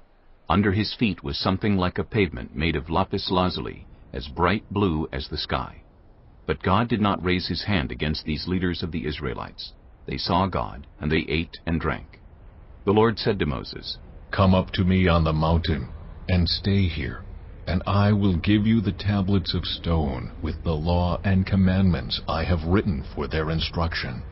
Then Moses set out with Joshua his aide, and Moses went up on the mountain of God. He said to the elders, Wait here for us until we come back to you. Aaron and Hur are with you, and anyone involved in a dispute can go to them. When Moses went up on the mountain, the cloud covered it, and the glory of the Lord settled on Mount Sinai. For 6 days the cloud covered the mountain, and on the 7th day the Lord called to Moses from within the cloud. To the Israelites, the glory of the Lord looked like a consuming fire on top of the mountain. Then Moses entered the cloud as he went on up the mountain, and he stayed on the mountain 40 days and 40 nights. Chapter 25. The Lord said to Moses, Tell the Israelites to bring me an offering. You are to receive the offering for me from everyone whose heart prompts them to give. These are the offerings you are to receive from them: gold, silver, and bronze, blue, purple, and scarlet yarn, and fine linen, goat hair, ram skins dyed red, and another type of durable leather, acacia wood, olive oil for the light, spices for the anointing oil and for the fragrant incense, and onyx stones and other gems to be mounted on the ephod and breastpiece. Then have them make a sanctuary for me, and I will dwell among them. Make this tabernacle and all its furnishings exactly like the pattern I will show you. Have them make an ark of acacia wood, 2.5 cubits long, 1.5 cubits wide, and 1.5 cubits high. Overlay it with pure gold, both inside and out, and make a gold molding around it. Cast 4 gold rings for it, and fasten them to its 4 feet, with 2 rings on one side and 2 rings on the other. Then make poles of acacia wood, and overlay them with gold. Insert the poles into the rings on the sides of the ark to carry it. The poles are to remain in the rings of this ark. They are not to be removed. Then put in the ark the tablets of the covenant law, which I will give you. Make an atonement cover of pure gold, 2.5 cubits long, and 1.5 cubits wide, and make 2 cherubim out of hammered gold at the ends of the cover. Make 1 cherub on one end and the second cherub on the other. Make the cherubim of one piece with the cover at the 2 ends. The cherubim are to have their wings spread upward, overshadowing the cover with them. The cherubim are to face each other, looking toward the cover. Place the cover on top of the ark, and put in the ark the tablets of the covenant law that I will give you. There, above the cover, between the 2 cherubim that are over the ark of the covenant law, I will meet with you, and give you all my commands for the Israelites. Make a table of acacia wood, 2 cubits long, 1 cubit wide, and 1.5 cubits high. Overlay it with pure gold, and make a gold molding around it. Also make around it a rim a handbreadth wide, and put a gold molding on the rim. Make 4 gold rings for the table, and fasten them to the 4 corners, where the 4 legs are. The rings are to be close to the rim to hold the poles used in carrying the table. Make the poles of acacia wood, overlay them with gold, and carry the table with them. And make its plates and dishes of pure gold, as well as its pitchers and bowls for the pouring out of offerings. Put the bread of the presence on this table, to be before me at all times. Make a lampstand of pure gold. Hammer out its base and shaft, and make its flower-like cups, buds, and blossoms of one piece with them. 6 branches are to extend from the sides of the lampstand, 3 on one side and 3 on the other. 3 cups shaped like almond flowers with buds and blossoms are to be on one branch, 3 on the next branch, and the same for all 6 branches extending from the lampstand. And on the lampstand there are to be 4 cups shaped like almond flowers, with buds and blossoms. 1 bud shall be under the first pair of branches extending from the lampstand, a 2nd bud under the 2nd pair, and a 3rd bud under the 3rd pair, 6 branches in all. The buds and branches shall all be of one piece with the lampstand, hammered out of pure gold. Then make its 7 lamps, and set them up on it, so that they light the space in front of it. Its wick trimmers and trays are to be of pure gold. A talent of pure gold is to be used for the lampstand and all these accessories. See that you make them according to the pattern shown you on the mountain. Chapter 26. Make the tabernacle with 10 curtains of finely twisted linen and blue, purple, and scarlet yarn, with cherubim woven into them by a skilled worker. All the curtains are to be the same size, 28 cubits long and 4 cubits wide. Join 5 of the curtains together, and do the same with the other 5. Make loops of blue material along the edge of the end curtain in one set, and do the same with the end curtain in the other set. Make 50 loops on one curtain, and 50 loops on the end curtain of the other set, with the loops opposite each other. Then make 50 gold clasps, and use them to fasten the curtains together, so that the tabernacle is a unit. Make curtains of goat hair for the tent over the tabernacle, 11 altogether. All 11 curtains are to be the same size, 30 cubits long and 4 cubits wide. Join 5 of the curtains together into one set, and the other 6 into another set. Fold the 6th curtain double at the front of the tent. Make 50 loops along the edge of the end curtain in one set, and also along the edge of the end curtain in the other set. Then make 50 bronze clasps, and put them in the loops to fasten the tent together as a unit. As for the additional length of the tent curtains, the half curtain that is left over is to hang down at the rear of the tabernacle. The tent curtains will be a cubit longer on both sides. What is left will hang over the sides of the tabernacle so as to cover it. Make for the tent a covering of ram skins dyed red, and over that a covering of the other durable leather. Make upright frames of acacia wood for the tabernacle. Each frame is to be 10 cubits long and a cubit and a half wide, with 2 projections set parallel to each other. Make all the frames of the tabernacle in this way. Make 20 frames for the south side of the tabernacle, and make 40 silver bases to go under them, 2 bases for each frame, 1 under each projection. For the other side, the north side of the tabernacle, make 20 frames and 40 silver bases, 2 under each frame. Make 6 frames for the far end, that is, the west end of the tabernacle, and make 2 frames for the corners at the far end.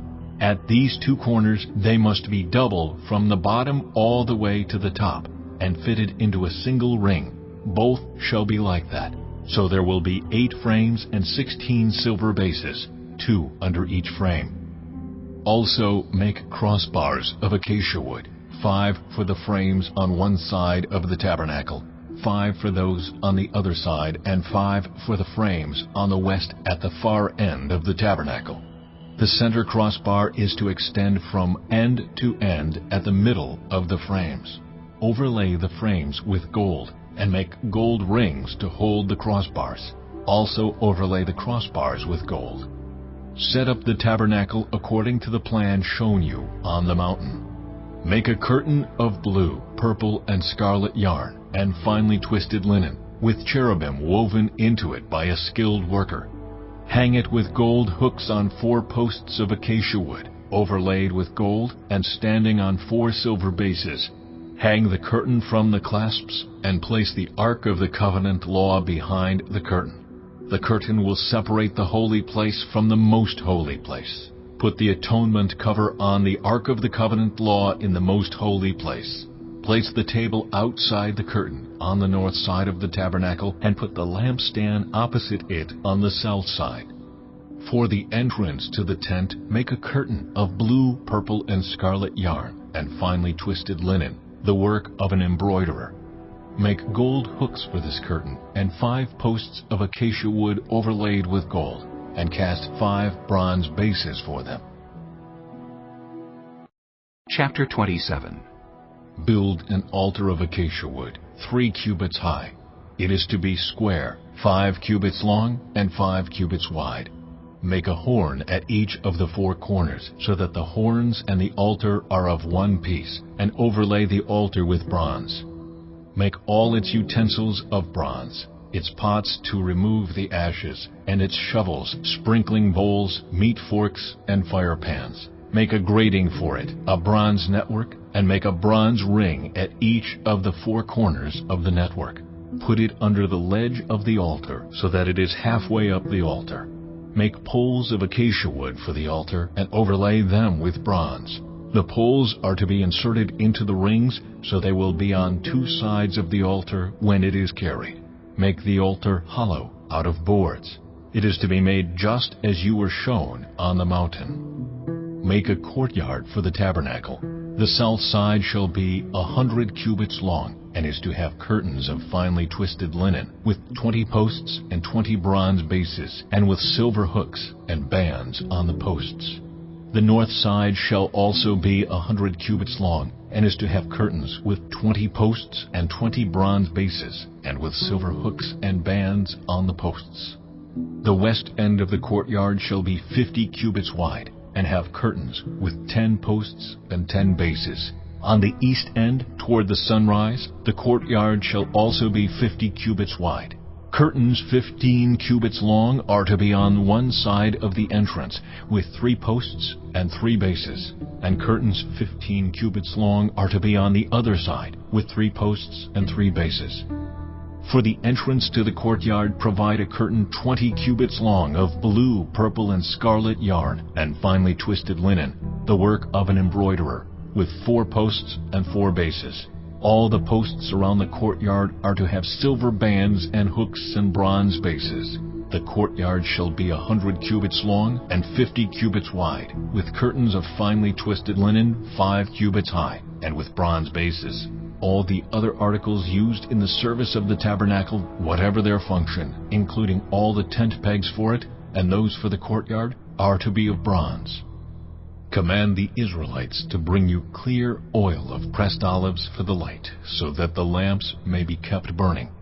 In the tent of meeting, outside the curtain that shields the ark of the covenant law, Aaron and his sons are to keep the lamps burning before the Lord from evening till morning.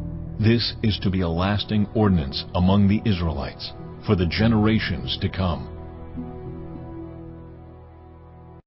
Chapter 28.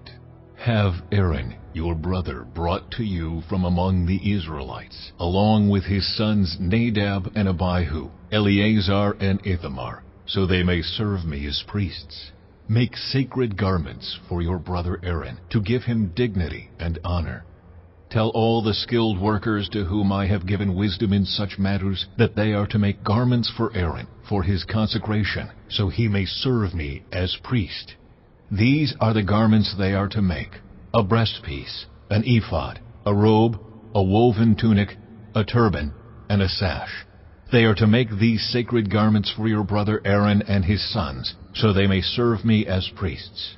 Have them use gold and blue, purple and scarlet yarn, and fine linen. Make the ephod of gold, and of blue, purple, and scarlet yarn, and of finely twisted linen, the work of skilled hands. It is to have 2 shoulder pieces attached to 2 of its corners, so it can be fastened. Its skillfully woven waistband is to be like it, of 1 piece with the ephod, and made with gold, and with blue, purple, and scarlet yarn, and with finely twisted linen. Take 2 onyx stones and engrave on them the names of the sons of Israel, in the order of their birth, 6 names on 1 stone, and the remaining 6 on the other. Engrave the names of the sons of Israel on the 2 stones the way a gem cutter engraves a seal. Then mount the stones in gold filigree settings, and fasten them on the shoulder pieces of the ephod as memorial stones for the sons of Israel. Aaron is to bear the names on his shoulders as a memorial before the Lord. Make gold filigree settings and 2 braided chains of pure gold, like a rope, and attach the chains to the settings. Fashion a breastpiece for making decisions, the work of skilled hands. Make it like the ephod, of gold, and of blue, purple, and scarlet yarn, and of finely twisted linen. It is to be square, a span long and a span wide, and folded double. Then mount 4 rows of precious stones on it. The first row shall be carnelian, chrysolite, and beryl. The second row shall be turquoise, lapis lazuli, and emerald. The third row shall be jacinth, agate, and amethyst. The 4th row shall be topaz, onyx, and jasper. Mount them in gold filigree settings. There are to be 12 stones, 1 for each of the names of the sons of Israel, each engraved like a seal, with the name of one of the 12 tribes. For the breastpiece, make braided chains of pure gold, like a rope. Make 2 gold rings for it, and fasten them to 2 corners of the breastpiece. Fasten the 2 gold chains to the rings at the corners of the breastpiece, and the other ends of the chains to the 2 settings, attaching them to the shoulder pieces of the ephod at the front. Make 2 gold rings and attach them to the other 2 corners of the breastpiece on the inside edge next to the ephod. Make 2 more gold rings and attach them to the bottom of the shoulder pieces on the front of the ephod, close to the seam just above the waistband of the ephod. The rings of the breastpiece are to be tied to the rings of the ephod with blue cord, connecting it to the waistband, so that the breastpiece will not swing out from the ephod. Whenever Aaron enters the holy place, he will bear the names of the sons of Israel over his heart on the breastpiece of decision, as a continuing memorial before the Lord. Also put the Urim and the Thummim in the breastpiece, so they may be over Aaron's heart whenever he enters the presence of the Lord. Thus Aaron will always bear the means of making decisions for the Israelites over his heart before the Lord. Make the robe of the ephod entirely of blue cloth, with an opening for the head in its center. There shall be a woven edge like a collar around this opening, so that it will not tear. Make pomegranates of blue, purple, and scarlet yarn around the hem of the robe, with gold bells between them. The gold bells and the pomegranates are to alternate around the hem of the robe. Aaron must wear it when he ministers. The sound of the bells will be heard when he enters the holy place before the Lord, and when he comes out, so that he will not die. Make a plate of pure gold, and engrave on it as on a seal, Holy to the Lord. Fasten a blue cord to it, to attach it to the turban. It is to be on the front of the turban.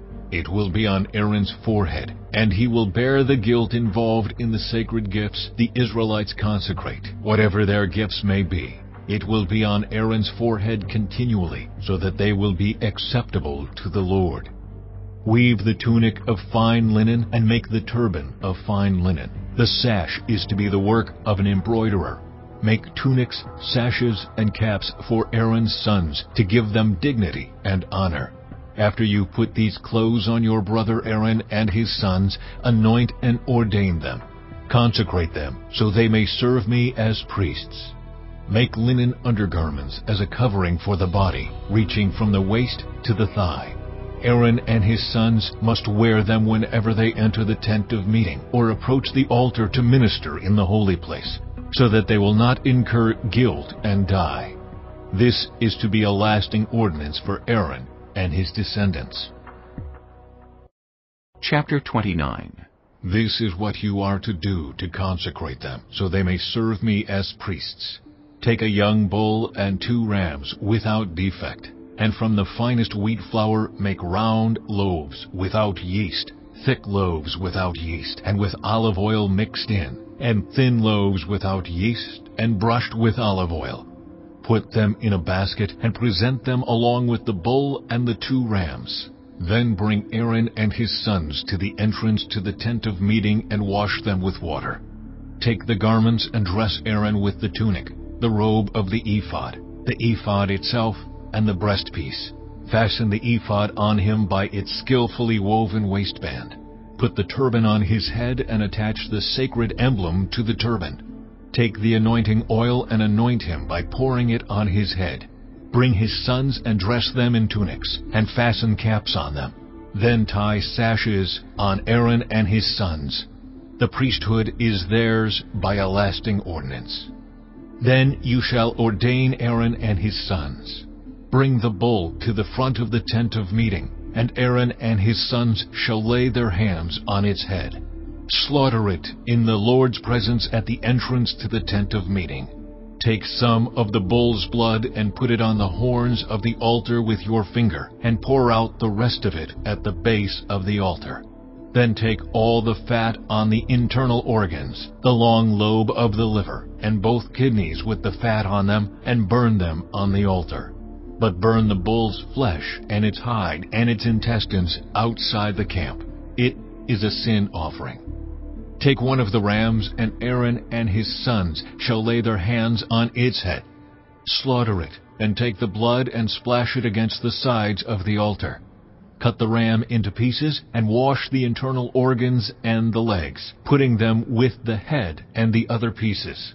Then burn the entire ram on the altar.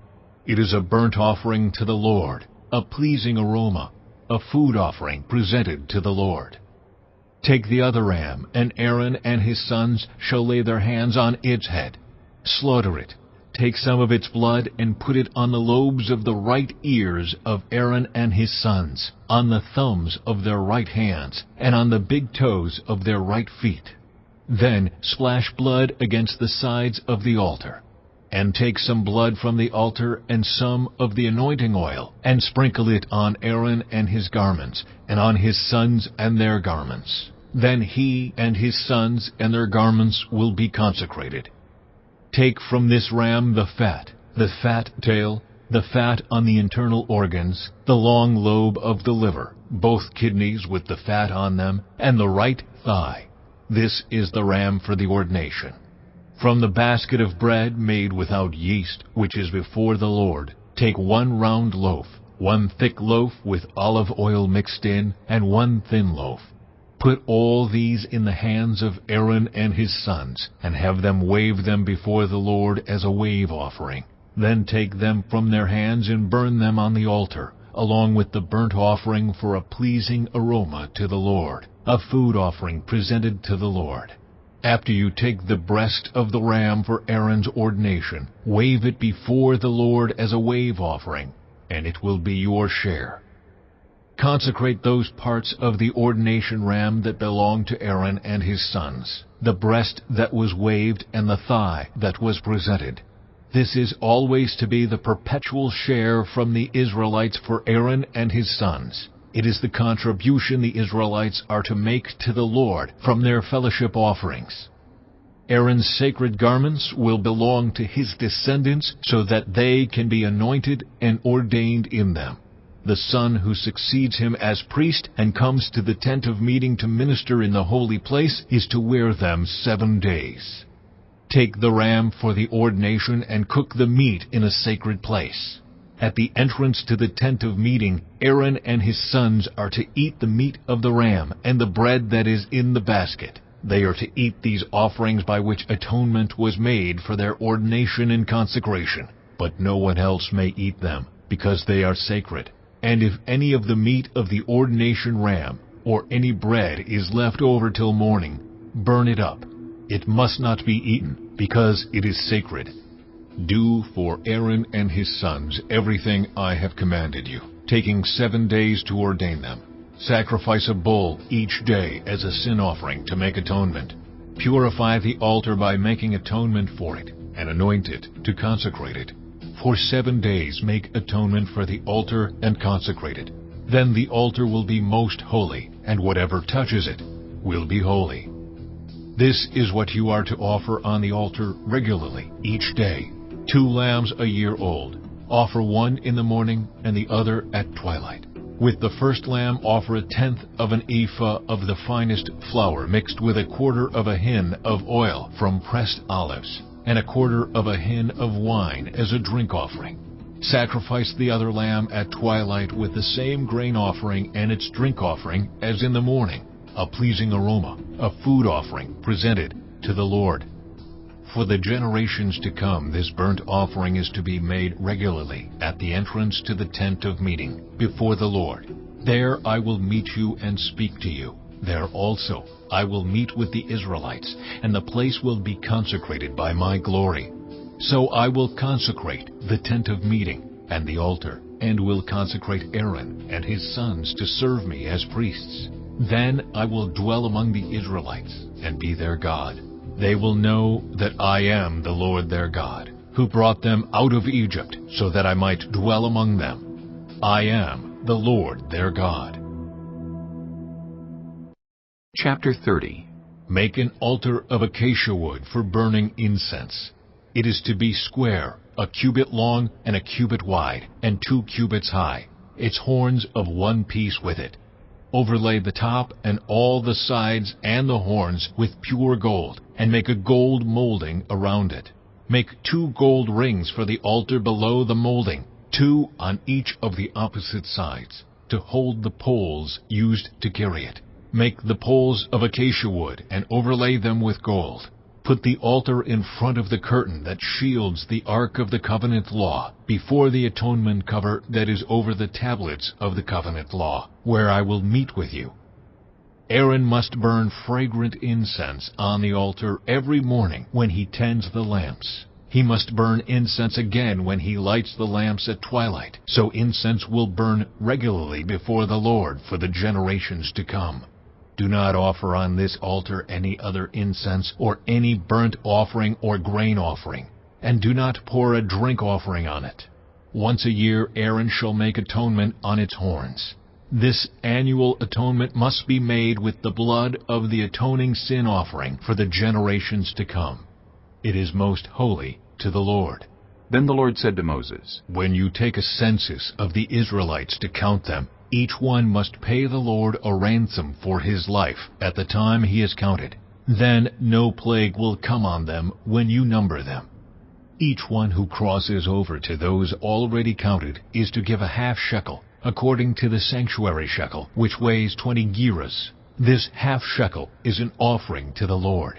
All who cross over, those 20 years old or more, are to give an offering to the Lord. The rich are not to give more than a half shekel, and the poor are not to give less when you make the offering to the Lord to atone for your lives. Receive the atonement money from the Israelites and use it for the service of the tent of meeting. It will be a memorial for the Israelites before the Lord, making atonement for your lives. Then the Lord said to Moses, Make a bronze basin with its bronze stand for washing. Place it between the tent of meeting and the altar, and put water in it. Aaron and his sons are to wash their hands and feet with water from it. Whenever they enter the tent of meeting, they shall wash with water so that they will not die. Also, when they approach the altar to minister by presenting a food offering to the Lord, they shall wash their hands and feet so that they will not die. This is to be a lasting ordinance for Aaron and his descendants for the generations to come. Then the Lord said to Moses, Take the following fine spices: 500 shekels of liquid myrrh, half as much, that is, 250 shekels of fragrant cinnamon, 250 shekels of fragrant calamus, 500 shekels of cassia, all according to the sanctuary shekel, and a hin of olive oil. Make these into a sacred anointing oil, a fragrant blend, the work of a perfumer. It will be the sacred anointing oil. Then use it to anoint the tent of meeting, the Ark of the Covenant Law, the table and all its articles, the lampstand and its accessories, the altar of incense, the altar of burnt offering and all its utensils, and the basin with its stand. You shall consecrate them so they will be most holy, and whatever touches them will be holy. Anoint Aaron and his sons and consecrate them, so they may serve me as priests. Say to the Israelites, This is to be my sacred anointing oil for the generations to come. Do not pour it on anyone else's body, and do not make any other oil using the same formula. It is sacred, and you are to consider it sacred. Whoever makes perfume like it and puts it on anyone other than a priest must be cut off from their people. Then the Lord said to Moses, Take fragrant spices, gum resin, onycha, and galbanum, and pure frankincense, all in equal amounts, and make a fragrant blend of incense, the work of a perfumer. It is to be salted and pure and sacred. Grind some of it to powder, and place it in front of the Ark of the Covenant Law in the tent of meeting, where I will meet with you. It shall be most holy to you. Do not make any incense with this formula for yourselves. Consider it holy to the Lord. Whoever makes incense like it to enjoy its fragrance must be cut off from their people. Chapter 31. Then the Lord said to Moses, See, I have chosen Bezalel, son of Uri, the son of Hur, of the tribe of Judah, and I have filled him with the Spirit of God, with wisdom, with understanding, with knowledge, and with all kinds of skills, to make artistic designs for work in gold, silver, and bronze, to cut and set stones, to work in wood, and to engage in all kinds of crafts. Moreover, I have appointed Aholiab son of Ahisamach of the tribe of Dan to help him. Also, I have given ability to all the skilled workers to make everything I have commanded you: the tent of meeting, the ark of the covenant law, with the atonement cover on it, and all the other furnishings of the tent, the table and its articles, the pure gold lampstand and all its accessories, the altar of incense, the altar of burnt offering and all its utensils, the basin with its stand, and also the woven garments, both the sacred garments for Aaron the priest and the garments for his sons when they serve as priests, and the anointing oil and fragrant incense for the holy place. They are to make them just as I commanded you. Then the Lord said to Moses, Say to the Israelites, You must observe my Sabbaths. This will be a sign between me and you for the generations to come, so you may know that I am the Lord who makes you holy. Observe the Sabbath, because it is holy to you. Anyone who desecrates it is to be put to death. Those who do any work on that day must be cut off from their people. For 6 days' work is to be done, but the seventh day is a day of Sabbath rest, holy to the Lord. Whoever does any work on the Sabbath day is to be put to death. The Israelites are to observe the Sabbath, celebrating it for the generations to come as a lasting covenant. It will be a sign between me and the Israelites forever. For in 6 days the Lord made the heavens and the earth, and on the seventh day he rested and was refreshed. When the Lord finished speaking to Moses on Mount Sinai, he gave him the 2 tablets of the covenant law, the tablets of stone, inscribed by the finger of God. Chapter 32. When the people saw that Moses was so long in coming down from the mountain, they gathered around Aaron and said, Come, make us gods who will go before us. As for this fellow Moses who brought us up out of Egypt, we don't know what has happened to him. Aaron answered them, Take off the gold earrings that your wives, your sons, and your daughters are wearing, and bring them to me. So all the people took off their earrings and brought them to Aaron. He took what they handed him and made it into an idol cast in the shape of a calf, fashioning it with a tool. Then they said, These are your gods, Israel, who brought you up out of Egypt. When Aaron saw this, he built an altar in front of the calf and announced, Tomorrow there will be a festival to the Lord. So the next day the people rose early and sacrificed burnt offerings and presented fellowship offerings. Afterward they sat down to eat and drink and got up to indulge in revelry. Then the Lord said to Moses, Go down, because your people, whom you brought up out of Egypt, have become corrupt. They have been quick to turn away from what I commanded them, and have made themselves an idol cast in the shape of a calf. They have bowed down to it and sacrificed to it, and have said, These are your gods, Israel, who brought you up out of Egypt. I have seen these people, the Lord said to Moses, and they are a stiff-necked people. Now leave me alone so that my anger may burn against them, and that I may destroy them.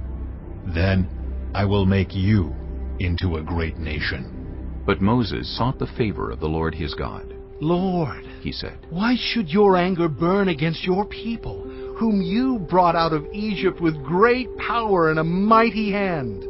Why should the Egyptians say, It was with evil intent that he brought them out, to kill them in the mountains and to wipe them off the face of the earth? Turn from your fierce anger, relent, and do not bring disaster on your people.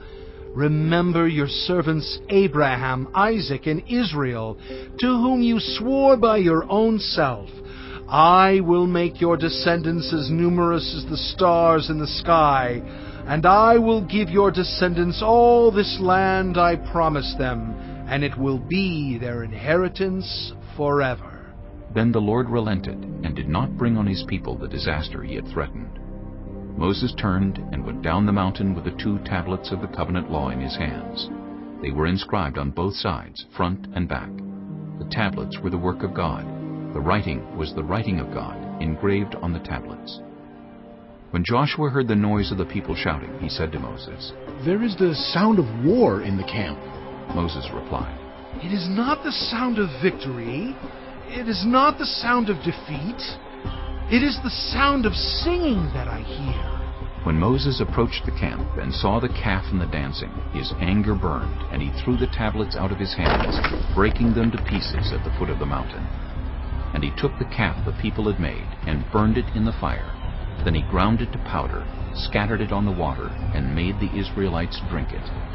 He said to Aaron, "What did these people do to you that you led them into such great sin?" "Do not be angry, my lord," Aaron answered. "You know how prone these people are to evil. They said to me, 'Make us gods who will go before us.' As for this fellow Moses who brought us up out of Egypt, we don't know what has happened to him." So I told them, 'Whoever has any gold jewelry, take it off.' Then they gave me the gold, and I threw it into the fire, and out came this calf." Moses saw that the people were running wild, and that Aaron had let them get out of control, and so become a laughingstock to their enemies. So he stood at the entrance to the camp and said, "Whoever is for the Lord, come to me." And all the Levites rallied to him. Then he said to them, "This is what the Lord, the God of Israel, says. Each man strap a sword to his side. Go back and forth through the camp from one end to the other, each killing his brother and friend and neighbor." The Levites did as Moses commanded, and that day about 3,000 of the people died. Then Moses said, "You have been set apart to the Lord today, for you were against your own sons and brothers, and he has blessed you this day." The next day Moses said to the people, "You have committed a great sin. But now I will go up to the Lord. Perhaps I can make atonement for your sin." So Moses went back to the Lord and said, "Oh, what a great sin these people have committed. They have made themselves gods of gold. But now, please forgive their sin. But if not, then blot me out of the book you have written." The Lord replied to Moses, "Whoever has sinned against me, I will blot out of my book. Now go, lead the people to the place I spoke of, and my angel will go before you. However, when the time comes for me to punish, I will punish them for their sin." And the Lord struck the people with a plague because of what they did with the calf Aaron had made. Chapter 33. Then the Lord said to Moses, "Leave this place, you and the people you brought up out of Egypt, and go up to the land I promised on oath to Abraham, Isaac, and Jacob, saying, 'I will give it to your descendants.' I will send an angel before you and drive out the Canaanites, Amorites, Hittites, Perizzites, Hivites, and Jebusites. Go up to the land flowing with milk and honey. But I will not go with you, because you are a stiff-necked people, and I might destroy you on the way." When the people heard these distressing words, they began to mourn, and no one put on any ornaments. For the Lord had said to Moses, "Tell the Israelites, you are a stiff-necked people. If I were to go with you even for a moment, I might destroy you. Now take off your ornaments, and I will decide what to do with you." So the Israelites stripped off their ornaments at Mount Horeb. Now Moses used to take a tent and pitch it outside the camp some distance away, calling it the tent of meeting. Anyone inquiring of the Lord would go to the tent of meeting outside the camp. And whenever Moses went out to the tent, all the people rose and stood at the entrances to their tents, watching Moses until he entered the tent. As Moses went into the tent, the pillar of cloud would come down and stay at the entrance while the Lord spoke with Moses. Whenever the people saw the pillar of cloud standing at the entrance to the tent, they all stood and worshipped, each at the entrance to their tent. The Lord would speak to Moses face to face, as one speaks to a friend. Then Moses would return to the camp, but his young aide Joshua, son of Nun, did not leave the tent. Moses said to the Lord, "You have been telling me, 'Lead these people,' but you have not let me know whom you will send with me. You have said, 'I know you by name, and you have found favor with me.' If you are pleased with me, teach me your ways, so I may know you and continue to find favor with you. Remember that this nation is your people." The Lord replied, "My presence will go with you, and I will give you rest. Then Moses said to him, If your presence does not go with us, do not send us up from here. How will anyone know that you are pleased with me and with your people unless you go with us? What else will distinguish me and your people from all the other people on the face of the earth? And the Lord said to Moses, I will do the very thing you have asked, because I am pleased with you, and I know you by name. Then Moses said, Now, show me your glory. And the Lord said, I will cause all my goodness to pass in front of you, and I will proclaim my name, the Lord, in your presence. I will have mercy on whom I will have mercy, and I will have compassion on whom I will have compassion. But, he said, you cannot see my face, for no one may see me and live. Then the Lord said, There is a place near me where you may stand on a rock. When my glory passes by, I will put you in a cleft in the rock and cover you with my hand until I have passed by. Then I will remove my hand, and you will see my back, but my face must not be seen. Chapter 34. The Lord said to Moses, Chisel out 2 stone tablets like the first ones, and I will write on them the words that were on the first tablets, which you broke. Be ready in the morning, and then come up on Mount Sinai. Present yourself to me there on top of the mountain. No one is to come with you or be seen anywhere on the mountain. Not even the flocks and herds may graze in front of the mountain. So Moses chiseled out 2 stone tablets like the first ones, and went up Mount Sinai early in the morning, as the Lord had commanded him. And he carried the 2 stone tablets in his hands. Then the Lord came down in the cloud, and stood there with him, and proclaimed his name, the Lord. And he passed in front of Moses, proclaiming, The Lord, the compassionate and gracious God, slow to anger, abounding in love and faithfulness, maintaining love to thousands, and forgiving wickedness, rebellion, and sin. Yet he does not leave the guilty unpunished. He punishes the children and their children for the sin of the parents to the 3rd and 4th generation. Moses bowed to the ground at once and worshipped. Lord, he said, if I have found favor in your eyes, then let the Lord go with us. Although this is a stiff-necked people, forgive our wickedness and our sin, and take us as your inheritance. Then the Lord said, I am making a covenant with you. Before all your people I will do wonders never before done in any nation in all the world. The people you live among will see how awesome is the work that I, the Lord, will do for you. Obey what I command you today. I will drive out before you the Amorites, Canaanites, Hittites, Perizzites, Hivites, and Jebusites.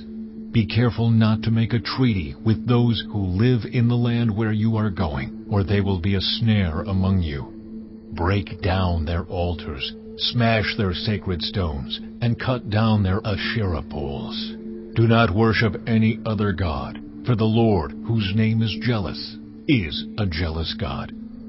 Be careful not to make a treaty with those who live in the land, for when they prostitute themselves to their gods and sacrifice to them, they will invite you, and you will eat their sacrifices. And when you choose some of their daughters as wives for your sons, and those daughters prostitute themselves to their gods, they will lead your sons to do the same. Do not make any idols.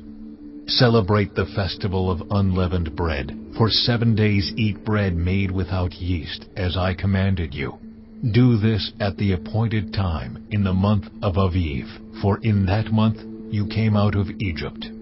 The first offspring of every womb belongs to me, including all the firstborn males of your livestock, whether from herd or flock. Redeem the firstborn donkey with a lamb, but if you do not redeem it, break its neck. Redeem all your firstborn sons. No one is to appear before me empty-handed. 6 days you shall labor, but on the 7th day you shall rest. Even during the plowing season and harvest you must rest.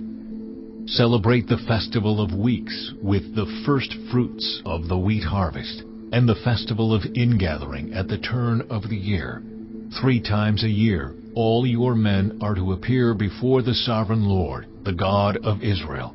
I will drive out nations before you and enlarge your territory, and no one will covet your land when you go up 3 times each year to appear before the Lord your God. Do not offer the blood of a sacrifice to me along with anything containing yeast, and do not let any of the sacrifice from the Passover festival remain until morning. Bring the best of the first fruits of your soil to the house of the Lord your God. Do not cook a young goat in its mother's milk. Then the Lord said to Moses, Write down these words, for in accordance with these words I have made a covenant with you and with Israel. Moses was there with the Lord 40 days and 40 nights, without eating bread or drinking water. And he wrote on the tablets the words of the covenant, the 10 Commandments. When Moses came down from Mount Sinai with the 2 tablets of the covenant law in his hands, he was not aware that his face was radiant, because he had spoken with the Lord. When Aaron and all the Israelites saw Moses, his face was radiant, and they were afraid to come near him. But Moses called to them. So Aaron and all the leaders of the community came back to him, and he spoke to them. Afterward, all the Israelites came near him, and he gave them all the commands the Lord had given him on Mount Sinai. When Moses finished speaking to them, he put a veil over his face. But whenever he entered the Lord's presence to speak with him, he removed the veil until he came out. And when he came out and told the Israelites what he had been commanded, they saw that his face was radiant. Then Moses would put the veil back over his face until he went in to speak with the Lord. Chapter 35. Moses assembled the whole Israelite community and said to them, These are the things the Lord has commanded you to do. For 6 days work is to be done, but the 7th day shall be your holy day, a day of Sabbath rest to the Lord. Whoever does any work on it is to be put to death. Do not light a fire in any of your dwellings on the Sabbath day. Moses said to the whole Israelite community, This is what the Lord has commanded. From what you have, take an offering for the Lord. Everyone who is willing is to bring to the Lord an offering of gold, silver, and bronze, blue, purple, and scarlet yarn, and fine linen, goat hair, ram skins dyed red, and another type of durable leather, acacia wood, olive oil for the light, spices for the anointing oil and for the fragrant incense, and onyx stones and other gems to be mounted on the ephod and breastpiece.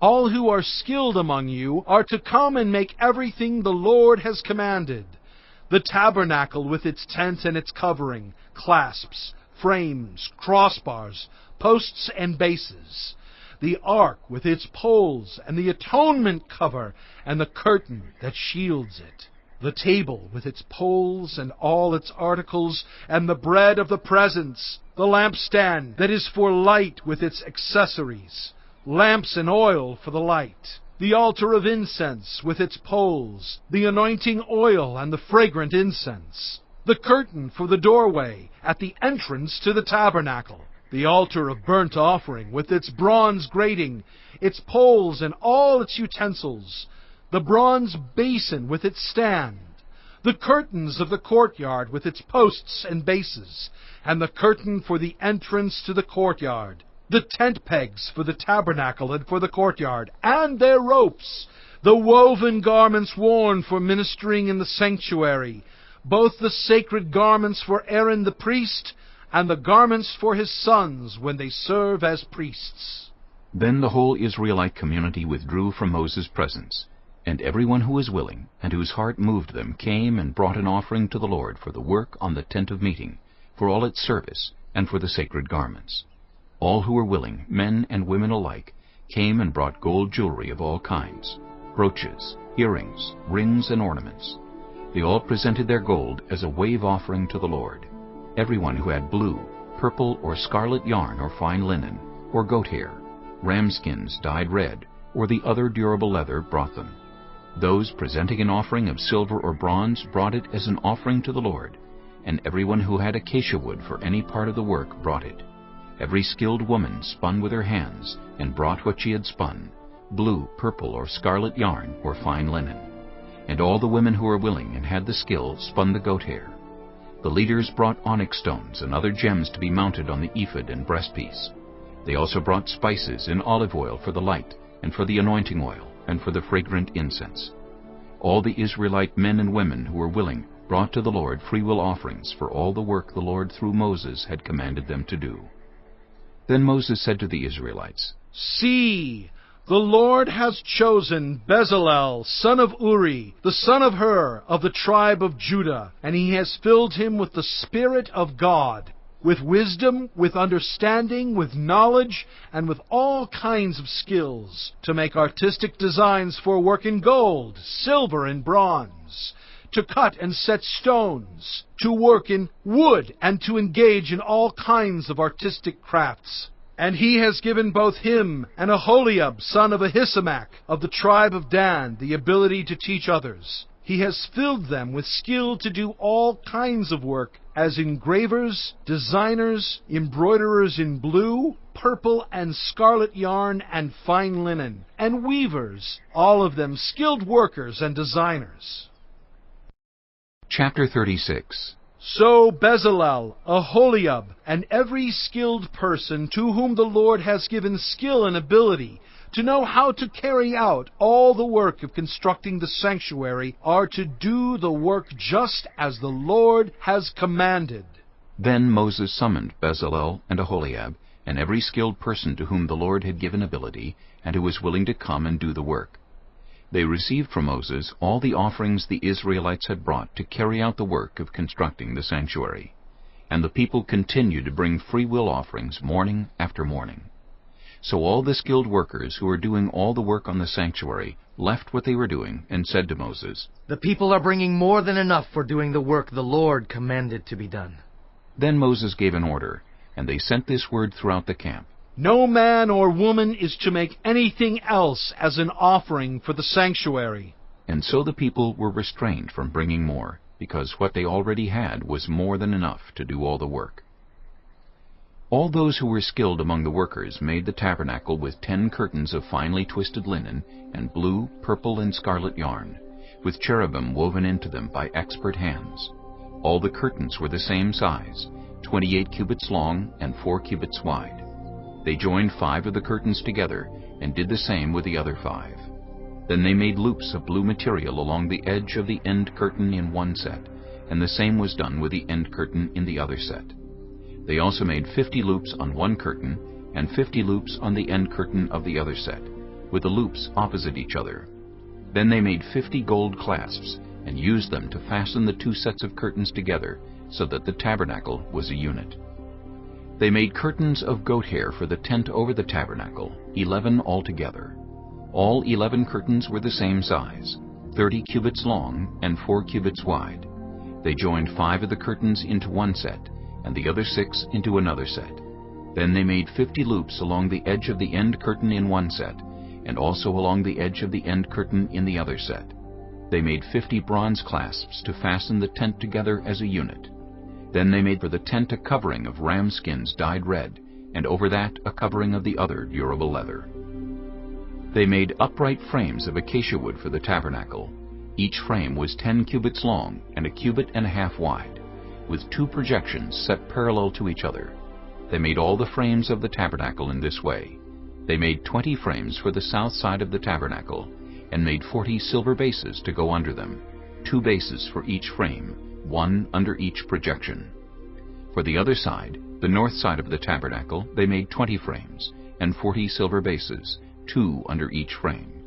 They made 6 frames for the far end, that is, the west end of the tabernacle, and 2 frames were made for the corners of the tabernacle at the far end. At these 2 corners the frames were double from the bottom all the way to the top, and fitted into a single ring. Both were made alike.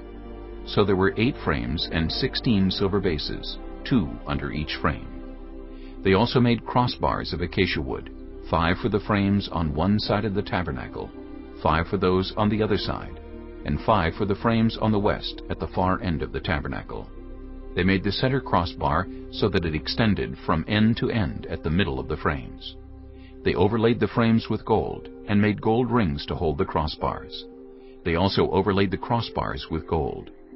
They made the curtain of blue, purple, and scarlet yarn and finely twisted linen, with cherubim woven into it by a skilled worker. They made 4 posts of acacia wood for it, and overlaid them with gold. They made gold hooks for them, and cast their 4 silver bases. For the entrance to the tent they made a curtain of blue, purple, and scarlet yarn and finely twisted linen, the work of an embroiderer.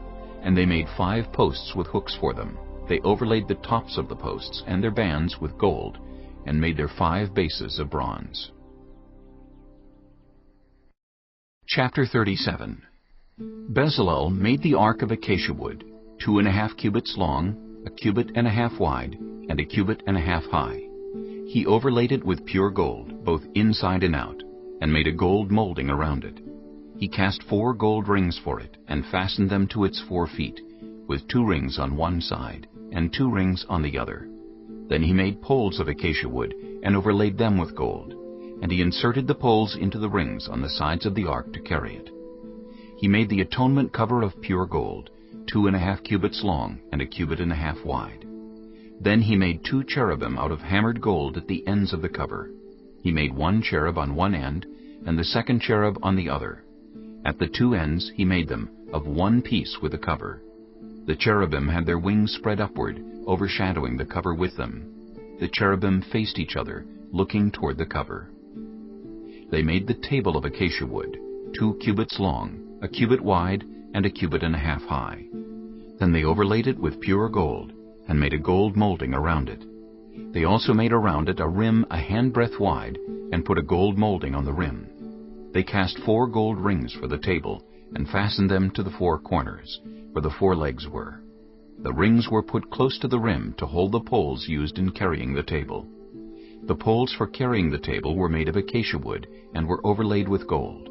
And they made from pure gold the articles for the table, its plates and dishes and bowls, and its pitchers for the pouring out of drink offerings. They made the lampstand of pure gold. They hammered out its base and shaft, and made its flower-like cups, buds and blossoms of one piece with them. 6 branches extended from the sides of the lampstand, 3 on one side and 3 on the other. 3 cups shaped like almond flowers with buds and blossoms were on one branch, 3 on the next branch, and the same for all 6 branches extending from the lampstand. And on the lampstand were 4 cups shaped like almond flowers with buds and blossoms. 1 bud was under the first pair of branches extending from the lampstand, a second bud under the second pair, and a third bud under the third pair, 6 branches in all. The buds and the branches were all of one piece with the lampstand, hammered out of pure gold. They made its 7 lamps, as well as its wick trimmers and trays of pure gold. They made the lampstand and all its accessories from 1 talent of pure gold. They made the altar of incense out of acacia wood. It was square, 1 cubit long and 1 cubit wide, and 2 cubits high, its horns of one piece with it. They overlaid the top and all the sides and the horns with pure gold, and made a gold molding around it. They made 2 gold rings below the molding, 2 on each of the opposite sides to hold the poles used to carry it. They made the poles of acacia wood, and overlaid them with gold. They also made the sacred anointing oil and the pure fragrant incense, the work of a perfumer. Chapter 38. They built the altar of burnt offering of acacia wood, 3 cubits high. It was square, 5 cubits long and 5 cubits wide. They made a horn at each of the 4 corners, so that the horns and the altar were of one piece, and they overlaid the altar with bronze. They made all its utensils of bronze, its pots, shovels, sprinkling bowls, meat forks, and fire pans. They made a grating for the altar, a bronze network to be under its ledge, halfway up the altar. They cast bronze rings to hold the poles for the 4 corners of the bronze grating. They made the poles of acacia wood, and overlaid them with bronze. They inserted the poles into the rings so they would be on the sides of the altar for carrying it. They made it hollow out of boards.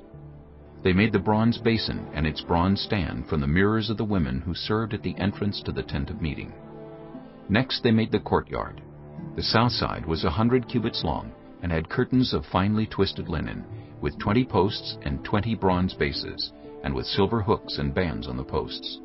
The north side was also 100 cubits long, and had 20 posts and 20 bronze bases, with silver hooks and bands on the posts. The west end was 50 cubits wide, and had curtains, with 10 posts and 10 bases, with silver hooks and bands on the posts. The east end toward the sunrise was also 50 cubits wide.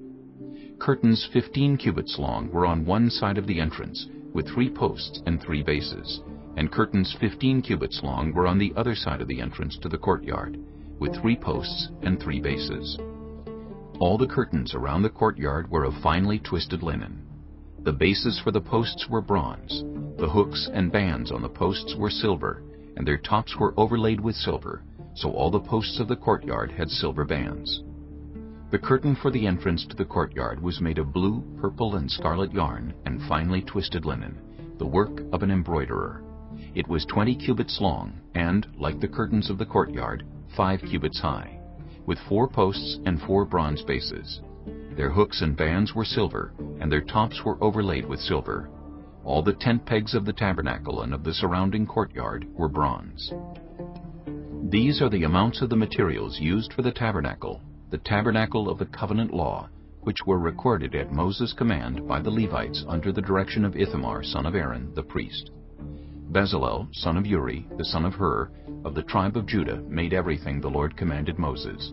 With him was Aholiab, son of Ahisamach, of the tribe of Dan, an engraver and designer, and an embroiderer in blue, purple, and scarlet yarn and fine linen.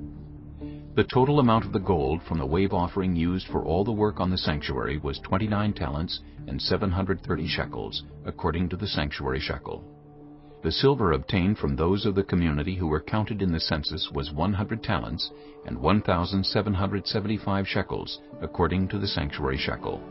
1 beka per person, that is, half a shekel, according to the sanctuary shekel, from everyone who had crossed over to those counted, 20 years old or more, a total of 603,550 men. The 100 talents of silver were used to cast the bases for the sanctuary and for the curtain. 100 bases from the 100 talents, 1 talent for each base. They used the 1,775 shekels to make the hooks for the posts, to overlay the tops of the posts, and to make their bands. The bronze from the wave offering was 70 talents and 2,400 shekels. They used it to make the bases for the entrance to the tent of meeting, the bronze altar with its bronze grating and all its utensils, the bases for the surrounding courtyard, and those for its entrance, and all the tent pegs for the tabernacle, and those for the surrounding courtyard. Chapter 39. From the blue, purple, and scarlet yarn they made woven garments for ministering in the sanctuary. They also made sacred garments for Aaron, as the Lord commanded Moses. They made the ephod of gold, and of blue, purple, and scarlet yarn, and of finely twisted linen. They hammered out thin sheets of gold, and cut strands to be worked into the blue, purple, and scarlet yarn and fine linen, the work of skilled hands. They made shoulder pieces for the ephod, which were attached to 2 of its corners, so it could be fastened. Its skillfully woven waistband was like it, of 1 piece with the ephod, and made with gold, and with blue, purple, and scarlet yarn, and with finely twisted linen, as the Lord commanded Moses. They mounted the onyx stones in gold filigree settings, and engraved them like a seal with the names of the sons of Israel. Then they fastened them on the shoulder pieces of the ephod as memorial stones for the sons of Israel, as the Lord commanded Moses. They fashioned the breastpiece, the work of a skilled craftsman. They made it like the ephod, of gold and of blue, purple, and scarlet yarn, and of finely twisted linen. It was square, a span long and a span wide, and folded double. Then they mounted 4 rows of precious stones on it. The first row was carnelian, chrysolite, and beryl. The second row was turquoise, lapis lazuli, and emerald. The third row was jacinth, agate, and amethyst. The fourth row was topaz, onyx, and jasper. They were mounted in gold filigree settings. There were 12 stones, 1 for each of the names of the sons of Israel, each engraved like a seal with the name of one of the 12 tribes. For the breastpiece they made braided chains of pure gold like a rope. They made 2 gold filigree settings, and 2 gold rings, and fastened the rings to 2 of the corners of the breastpiece. They fastened the 2 gold chains to the rings at the corners of the breastpiece, and the other ends of the chains to the 2 settings, attaching them to the shoulder pieces of the ephod at the front. They made 2 gold rings and attached them to the other 2 corners of the breastpiece on the inside edge next to the ephod. Then they made 2 more gold rings and attached them to the bottom of the shoulder pieces on the front of the ephod, close to the seam just above the waistband of the ephod. They tied the rings of the breastpiece to the rings of the ephod with blue cord, connecting it to the waistband so that the breastpiece would not swing out from the ephod, as the Lord commanded Moses. They made the robe of the ephod entirely of blue cloth, the work of a weaver, with an opening in the center of the robe like the opening of a collar, and a band around this opening so that it would not tear. They made pomegranates of blue, purple, and scarlet yarn, and finely twisted linen around the hem of the robe. And they made bells of pure gold, and attached them around the hem between the pomegranates. The bells and pomegranates alternated around the hem of the robe to be worn for ministering, as the Lord commanded Moses. For Aaron and his sons they made tunics of fine linen, the work of a weaver, and the turban of fine linen, the linen caps and the undergarments of finely twisted linen. The sash was made of finely twisted linen, and blue, purple, and scarlet yarn, the work of an embroiderer, as the Lord commanded Moses. They made the plate, the sacred emblem, out of pure gold, and engraved on it, like an inscription on a seal, "Holy to the Lord." Then they fastened a blue cord to it, to attach it to the turban, as the Lord commanded Moses. So all the work on the tabernacle, the tent of meeting, was completed. The Israelites did everything just as the Lord commanded Moses. Then they brought the tabernacle to Moses, the tent and all its furnishings, its clasps, frames, crossbars, posts, and bases, the covering of ram skins dyed red, and the covering of another durable leather, and the shielding curtain, the ark of the covenant law with its poles, and the atonement cover, the table with all its articles, and the bread of the presence, the pure gold lampstand with its row of lamps and all its accessories, and the olive oil for the light, the gold altar, the anointing oil, the fragrant incense, and the curtain for the entrance to the tent, the bronze altar with its bronze grating, its poles and all its utensils, the basin with its stand, the curtains of the courtyard with its posts and bases, and the curtain for the entrance to the courtyard, the ropes and tent pegs for the courtyard, all the furnishings for the tabernacle, the tent of meeting, and the woven garments worn for ministering in the sanctuary, both the sacred garments for Aaron the priest and the garments for his sons when serving as priests. The Israelites had done all the work just as the Lord had commanded Moses. Moses inspected the work, and saw that they had done it just as the Lord had commanded. So Moses blessed them. Chapter 40. Then the Lord said to Moses, "Set up the tabernacle, the tent of meeting, on the 1st day of the 1st month. Place the ark of the covenant law in it, and shield the ark with the curtain. Bring in the table and set out what belongs on it. Then bring in the lampstand and set up its lamps. Place the gold altar of incense in front of the ark of the covenant law, and put the curtain at the entrance to the tabernacle. Place the altar of burnt offering in front of the entrance to the tabernacle, the tent of meeting. Place the basin between the tent of meeting and the altar, and put water in it. Set up the courtyard around it, and put the curtain at the entrance to the courtyard. Take the anointing oil, and anoint the tabernacle and everything in it. Consecrate it and all its furnishings, and it will be holy. Then anoint the altar of burnt offering and all its utensils. Consecrate the altar, and it will be most holy. Anoint the basin and its stand, and consecrate them. Bring Aaron and his sons to the entrance to the tent of meeting, and wash them with water. Then dress Aaron in the sacred garments. Anoint him and consecrate him, so he may serve me as priest. Bring his sons and dress them in tunics. Anoint them just as you anointed their father, so they may serve me as priests. Their anointing will be to a priesthood that will continue throughout their generations." Moses did everything just as the Lord commanded him. So the tabernacle was set up on the 1st day of the 1st month in the 2nd year. When Moses set up the tabernacle, he put the bases in place, erected the frames, inserted the crossbars, and set up the posts. Then he spread the tent over the tabernacle, and put the covering over the tent, as the Lord commanded him. He took the tablets of the covenant law, and placed them in the ark, attached the poles to the ark, and put the atonement cover over it. Then he brought the ark into the tabernacle, and hung the shielding curtain, and shielded the ark of the covenant law, as the Lord commanded him. Moses placed the table in the tent of meeting on the north side of the tabernacle, outside the curtain, and set out the bread on it before the Lord, as the Lord commanded him. He placed the lampstand in the tent of meeting opposite the table on the south side of the tabernacle, and set up the lamps before the Lord, as the Lord commanded him. Moses placed the gold altar in the tent of meeting in front of the curtain, and burned fragrant incense on it, as the Lord commanded him. Then he put up the curtain at the entrance to the tabernacle. He set the altar of burnt offering near the entrance to the tabernacle, the tent of meeting, and offered on it burnt offerings and grain offerings, as the Lord commanded him. He placed the basin between the tent of meeting and the altar, and put water in it for washing. And Moses and Aaron and his sons used it to wash their hands and feet. They washed whenever they entered the tent of meeting or approached the altar, as the Lord commanded Moses. Then Moses set up the courtyard around the tabernacle and altar, and put up the curtain at the entrance to the courtyard. And so Moses finished the work. Then the cloud covered the tent of meeting, and the glory of the Lord filled the tabernacle. Moses could not enter the tent of meeting because the cloud had settled on it, and the glory of the Lord filled the tabernacle.